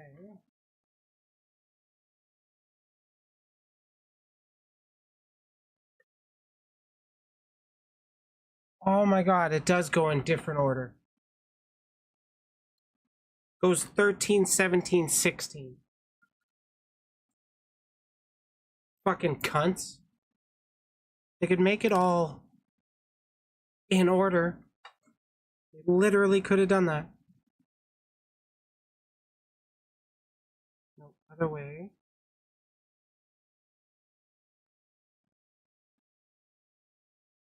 Ah, it's like feeding beads onto string. Well, no, it's literally like feeding beads on a wire. That's what I'm doing. Wrong way.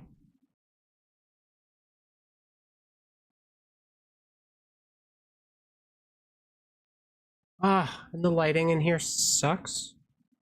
So it's hard to see what I'm doing sometimes.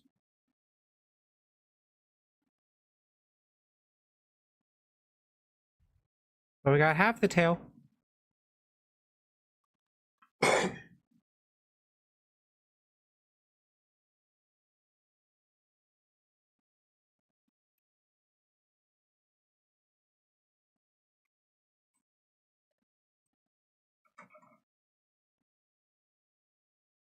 It'll actually be kind of nice when I'm done this build stream. Because I like having my hand tracking available. I really miss that.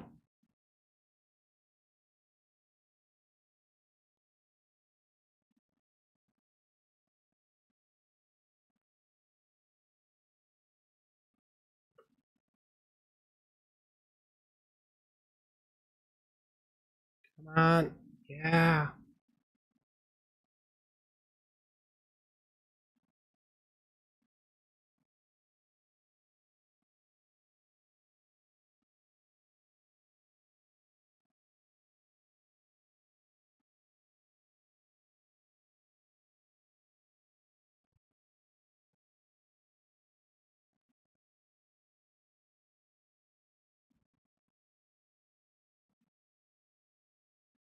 Dang it.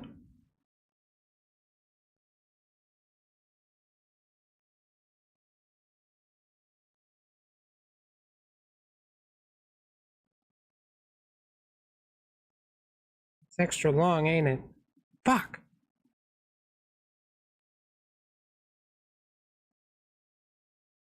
No, I don't use that.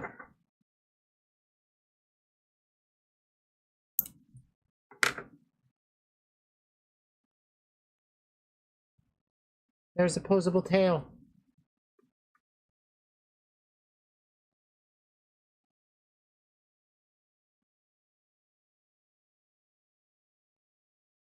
Woo! I think the wire's still a little long, but like one more piece.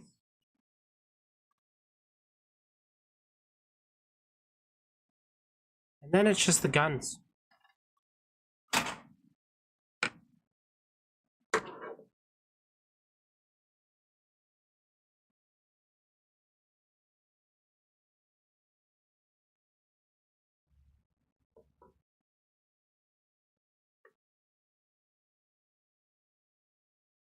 It's a little spike on his tail too.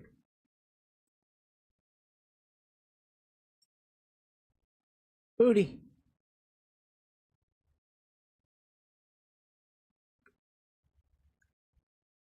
Honestly, a faster build than I was really expecting. Like, gee. Oh, that's what those are.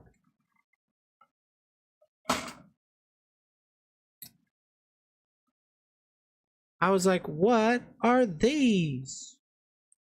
And it turns out you put them on him.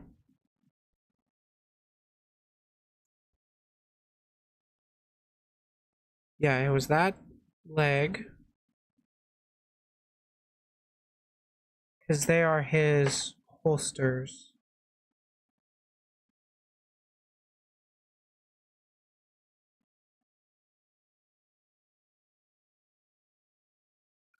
Wait, really? That's what it's for? That's okay. I gotta make those guns. B1 818.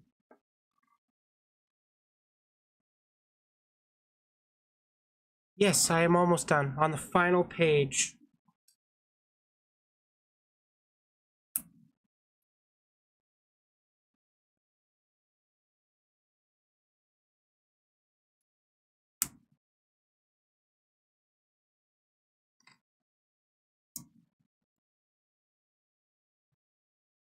Sights point up, sights point up. Finger go off.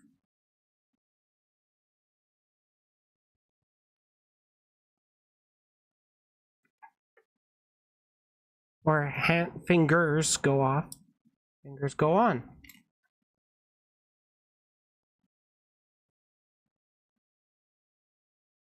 Gun slides in hand. Gun, slide, hand. Come on. There we go.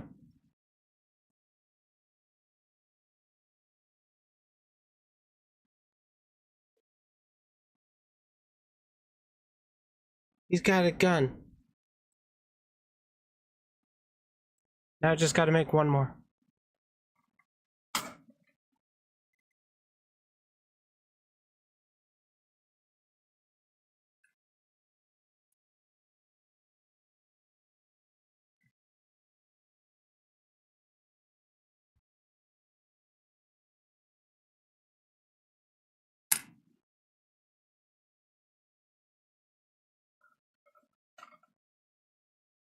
Give me the fingies. So he can dual wield his normal badassery.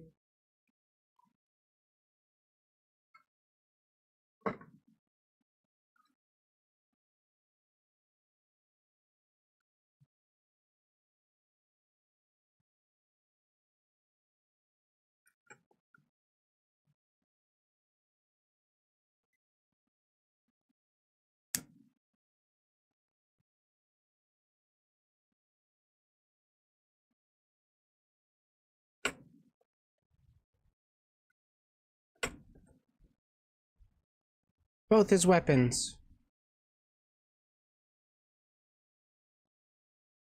Those are basically double barrel shotguns. Like double barrel sawn off. Or were they like hand cannons? I can't quite remember. They might have actually been more like hand cannons. But yeah, this is the completed model. Really nice. Really nice. Wow. Flexible boy. Nice.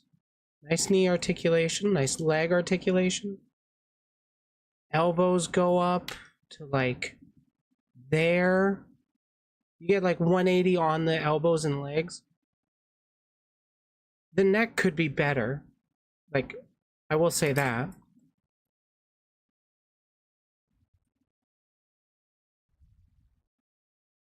But like, you can even store his weapons on him. Okay, come on, let go. She who giveth may taketh away.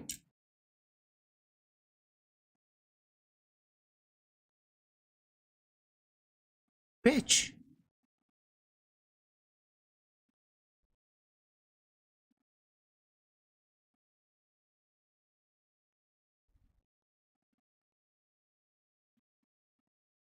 Boom. Guns on the back. And now he's just your typical bisexual doing finger guns. Pow, pow, pow, pow, pow.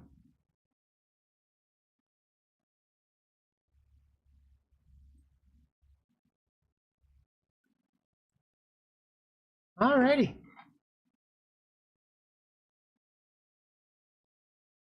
Ah.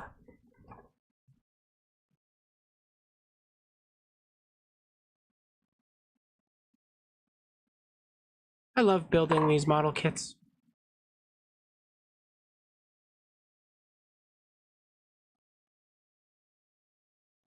I certainly want to build more. Like, these are so goddamn detailed.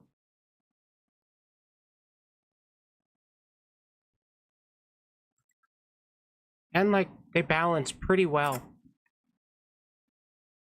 Bandai's been in model kit building for a while now, and well, I mean, they know what's up.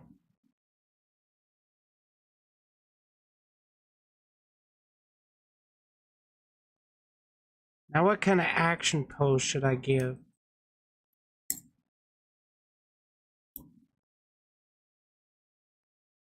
Oh yeah, I'm really happy with this model.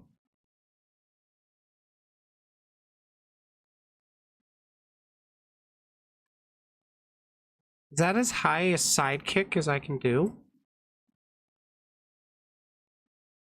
I guess I can turn the leg a little.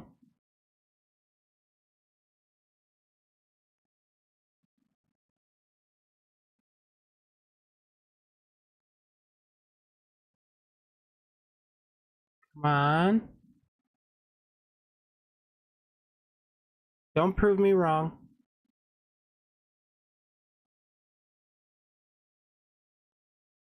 It's so hard to balance him on one foot. Thank you, Joe. So this is a very basic way to build the model kits, where I'm just basically just slapping it together and adding some stickers. I didn't add them all. But it is one of my favorite hobbies, honestly.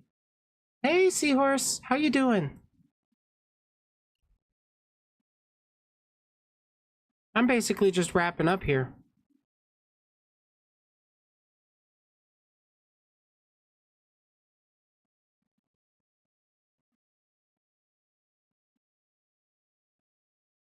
I like this model. I'm glad I finally got around to building it. Honestly, I thought it would take me a lot longer to build, not like less than 4 hours plus plus like a half hour or so break. Wow, geez. 3.5 hours to build this thing. Oh, thank you, Seahorse, but it's not been like a kind of event. It was just, I decided to announce that I'm switching back to my model, or to my old design. And by old design, I mean the outfit. The horns stayed. I like the horns this way.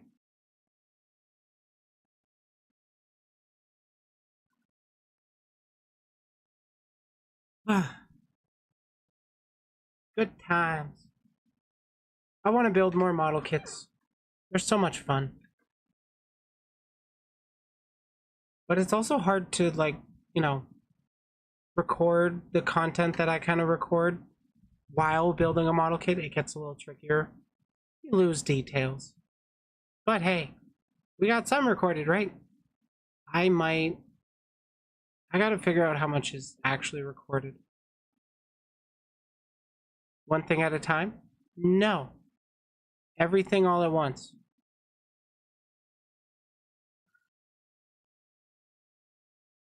What's the date today? 26.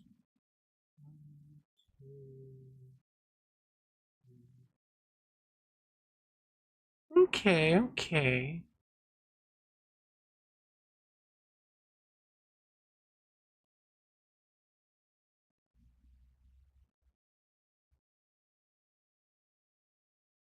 Yeah, I don't really know what else I'm gonna get up to today.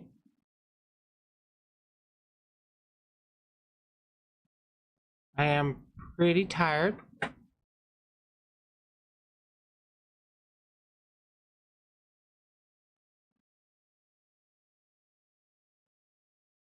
I was kind of hoping for some call-ins, but win some, you lose some.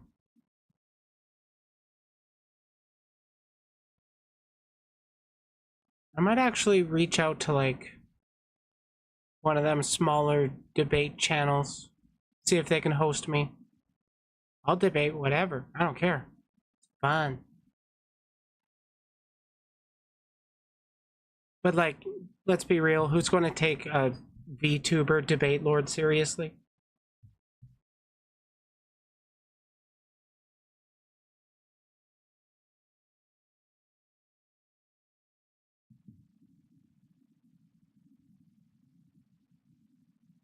I think that's like the biggest thing holding me back.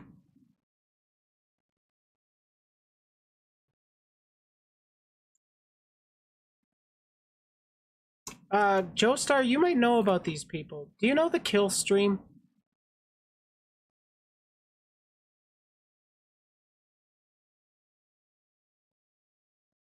Or chat in general? Yeah, apparently one of the trolls that likes to think about me had said that, what was it specifically? I was a coward or something, and that he was told to tell me by the dudes from Killstream. It's like, am I on their radar?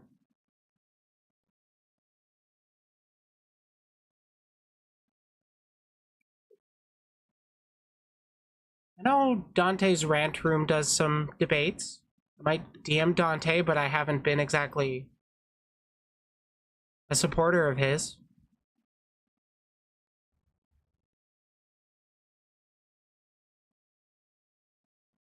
To be fair, I think the last video I covered of his, he was the one that looked the best in that. But, like, people don't leave that kind of conversation looking good on any side most of the time.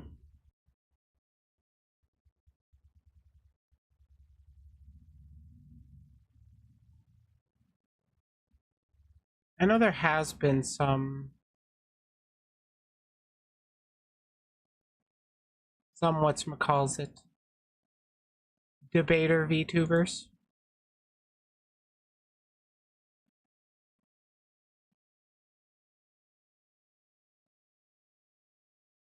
I think it's time I end stream though.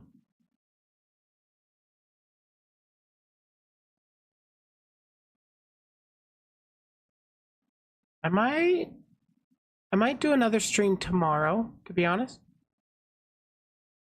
It depends if I can think of different like topics directly I want to cover. There hasn't really been, I mean, there's been more graduations from VTubers, but like, oh my god, it's annoying to say the same stuff over and over and over regarding graduations. It's like, it's bigger VTubers that I don't really know, but like, wishing them the best, even though I don't know them, never seen their content. Good luck on what you're going on to. From what I had heard recently anyways, the graduated VTubers had been on like a multi-month hiatus, so it wasn't exactly a shock, but people were still sad.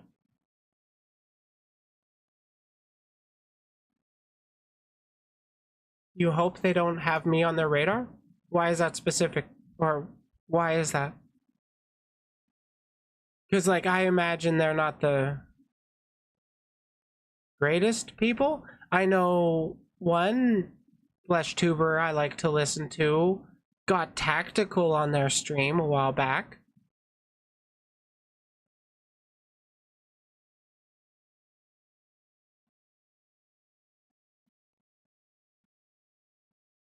So, like, they seem like the kind of group of people that just wanna, you know, say edgy shit. Say it directly to people that they don't like.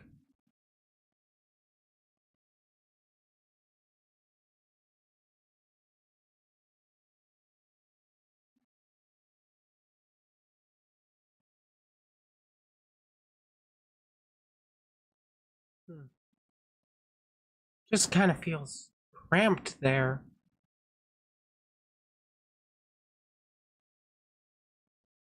Just snapping right to the left side of the screen. That's annoying.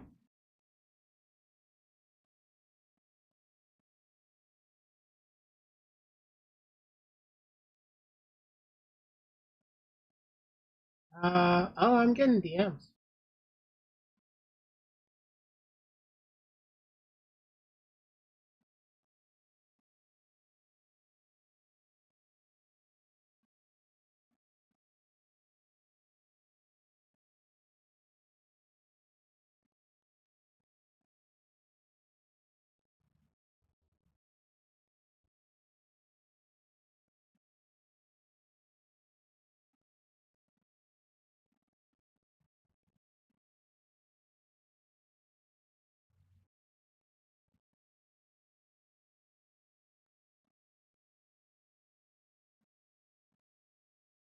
Goody, goody, goody.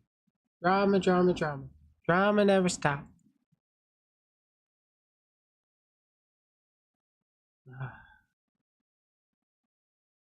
God, there is some stuff that I do want to make more content on, but like, doesn't really serve much purpose to beat that dead horse.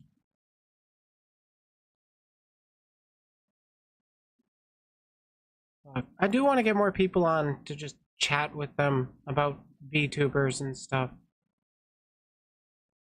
Preferably, I'd like to get somebody that wants to talk politics.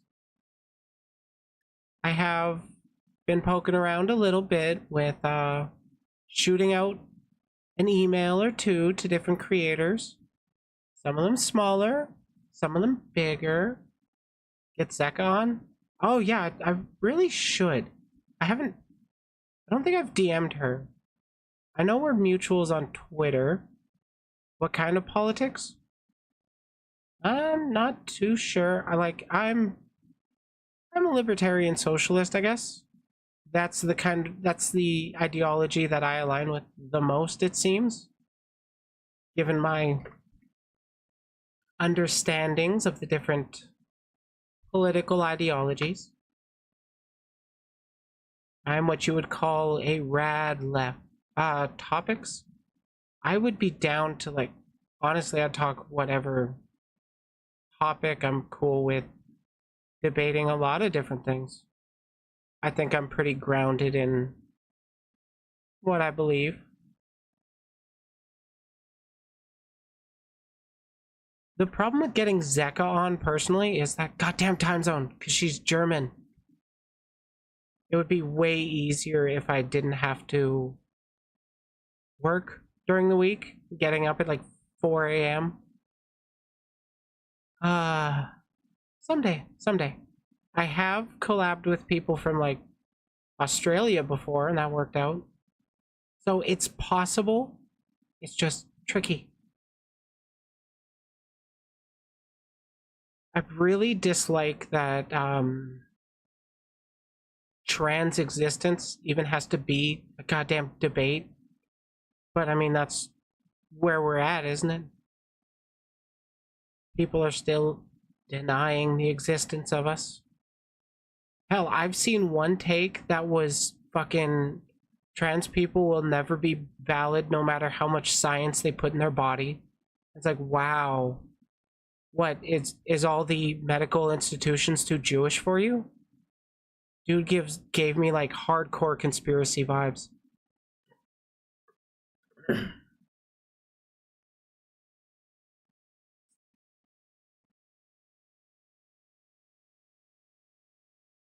It's like every major medical institution agrees with us. But no, they wanna argue about it. It's not a medical argument to them. It's a political argument.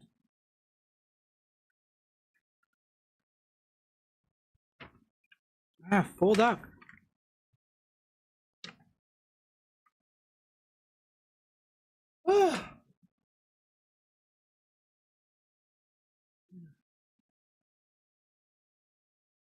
Seahorse, if you ever did want to talk about stuff broadly relating to like struggles with VTubing that you have on your mind specifically, feel more than welcome to hit me up. 'Cause I love talking about these topics and then trying to use that as a springboard to, hey, let's point out the systemic problems we're dealing with. Like, how can we get more critical thinking going? There's a lot of people that just don't want to listen to IRL faces. They just want to engage with the anime people. I mean, I get it. Anime looks cool. Anyways, it's been 4 hours. It's about an average stream for me. I probably should have recorded more segments, but I wanted to build that model kit. So, sacrificing content for fun. How dare I? Okay, have a good rest of your weekend. Talked a lot about how indie VTubers could probably do better as camera streamers, given the type of content they do. Yeah, like, I wouldn't be surprised if I actually got more attention if I switched to camera streaming. Because, like, it is a niche for VTuber fans. We are a goddamn niche. But I think we're growing. I think we're growing. There was a bigger boom of interest in VTubers like 2020, 2021, and that's sort of stabilized out, but then we're still seeing lots of growth to some creators. There's multiple VTubers, over 1 million subs. A lot of people just won't take VTuber seriously for certain topics, not to mention a lot of people won't give VTuber the time of day for anything.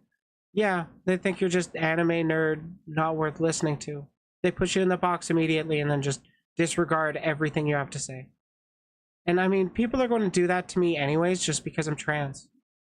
So why not present in a way that I find fun? I like this. So I'm gonna be real. I kind of wish I had a more cybernetic look. Want to go with like a robot. That'd be cool. But I'm not skilled enough to make a Vroid robot or a Koikatsu robot. Robot. That's a fun word.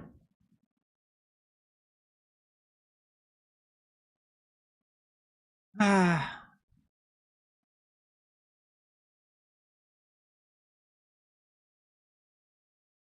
If you can't tell, I'm tired. I am used to being up at like 4 a.m. I slept in today till like 7. Oh my god. Overslept, and I'm feeling it throughout the day. Granted, I also went to bed at like 10.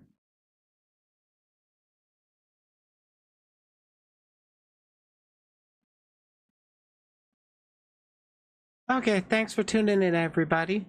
Do you have... Yeah, I'm gonna get booping. I am so tired. Plus, I kind of want to unwind a little bit. If I can think of like stream or a topic I want to stream tomorrow, I might actually just do that. Next weekend, definitely going to be doing a bit of a stream, but it's not going to be going like as late as this one. I'll probably try and start it earlier. Excuse me. Like, I've got plans to go see wrestling. My friend be taking me. And apparently the Voros twins are going to be there. I'm going to try and get a picture with them. Oh, before I actually...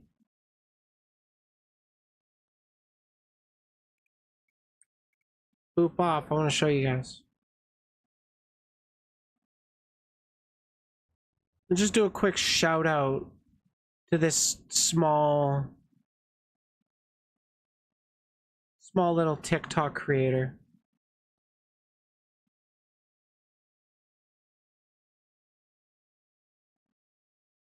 Now, where's that one that I retweeted?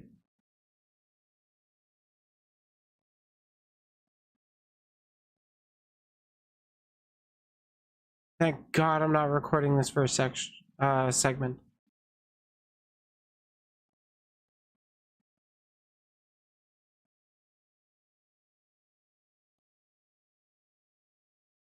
Almost there.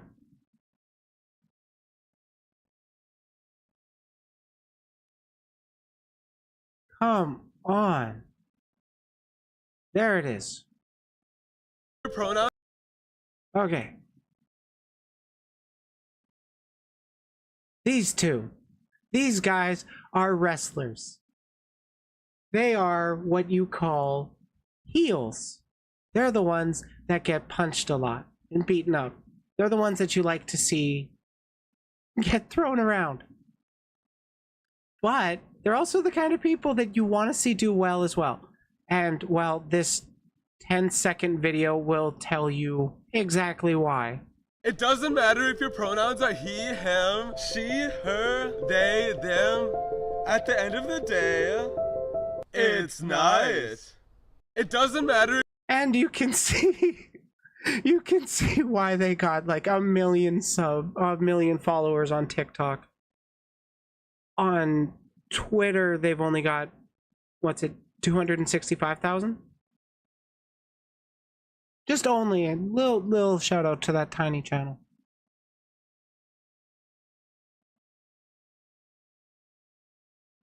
I gotta go out of my way to actually link to their TikTok from their Twitter. That's annoying. So they're bottoms? Yeah, apparently. I'm gonna try and get a picture with them. Hell, maybe I'll try and talk with them on stream, see if they want to talk to a anime girl on the internet. Oh fuck, that might actually work if I phrase it that way.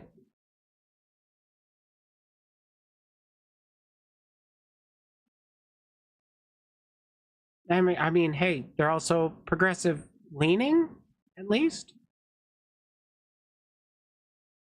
Like with that tweet video that I showed you, yeah, they kind of made me a fan. Cause like I had seen them wrestle previously the last time I went to a wrestling event that I was taken to.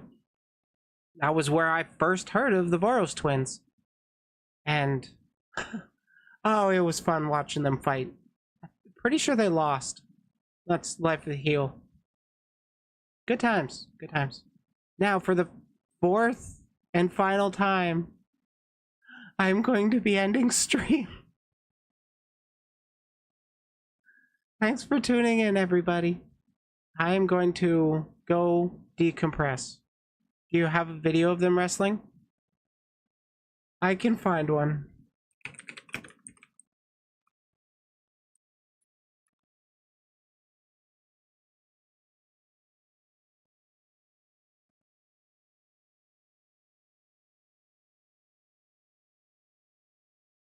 I hope. Jeez.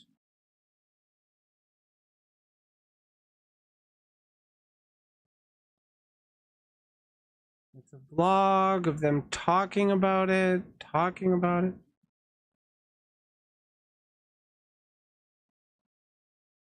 Okay, so they're not going to actually upload their own fights or matches to YouTube.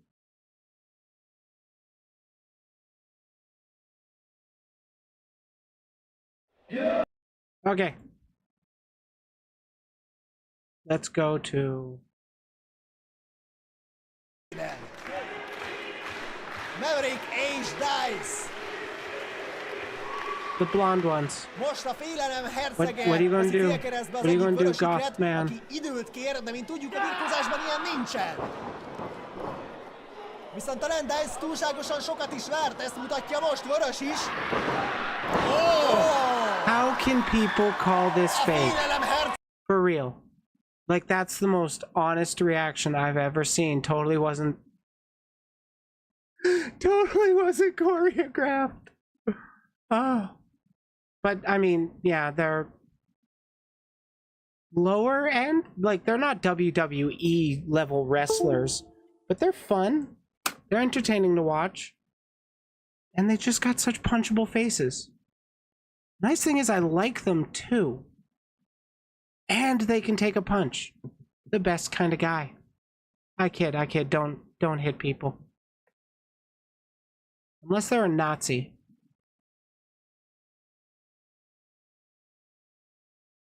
Remember, if you can't be the sharpest tool in the shed, you can always be the hoe.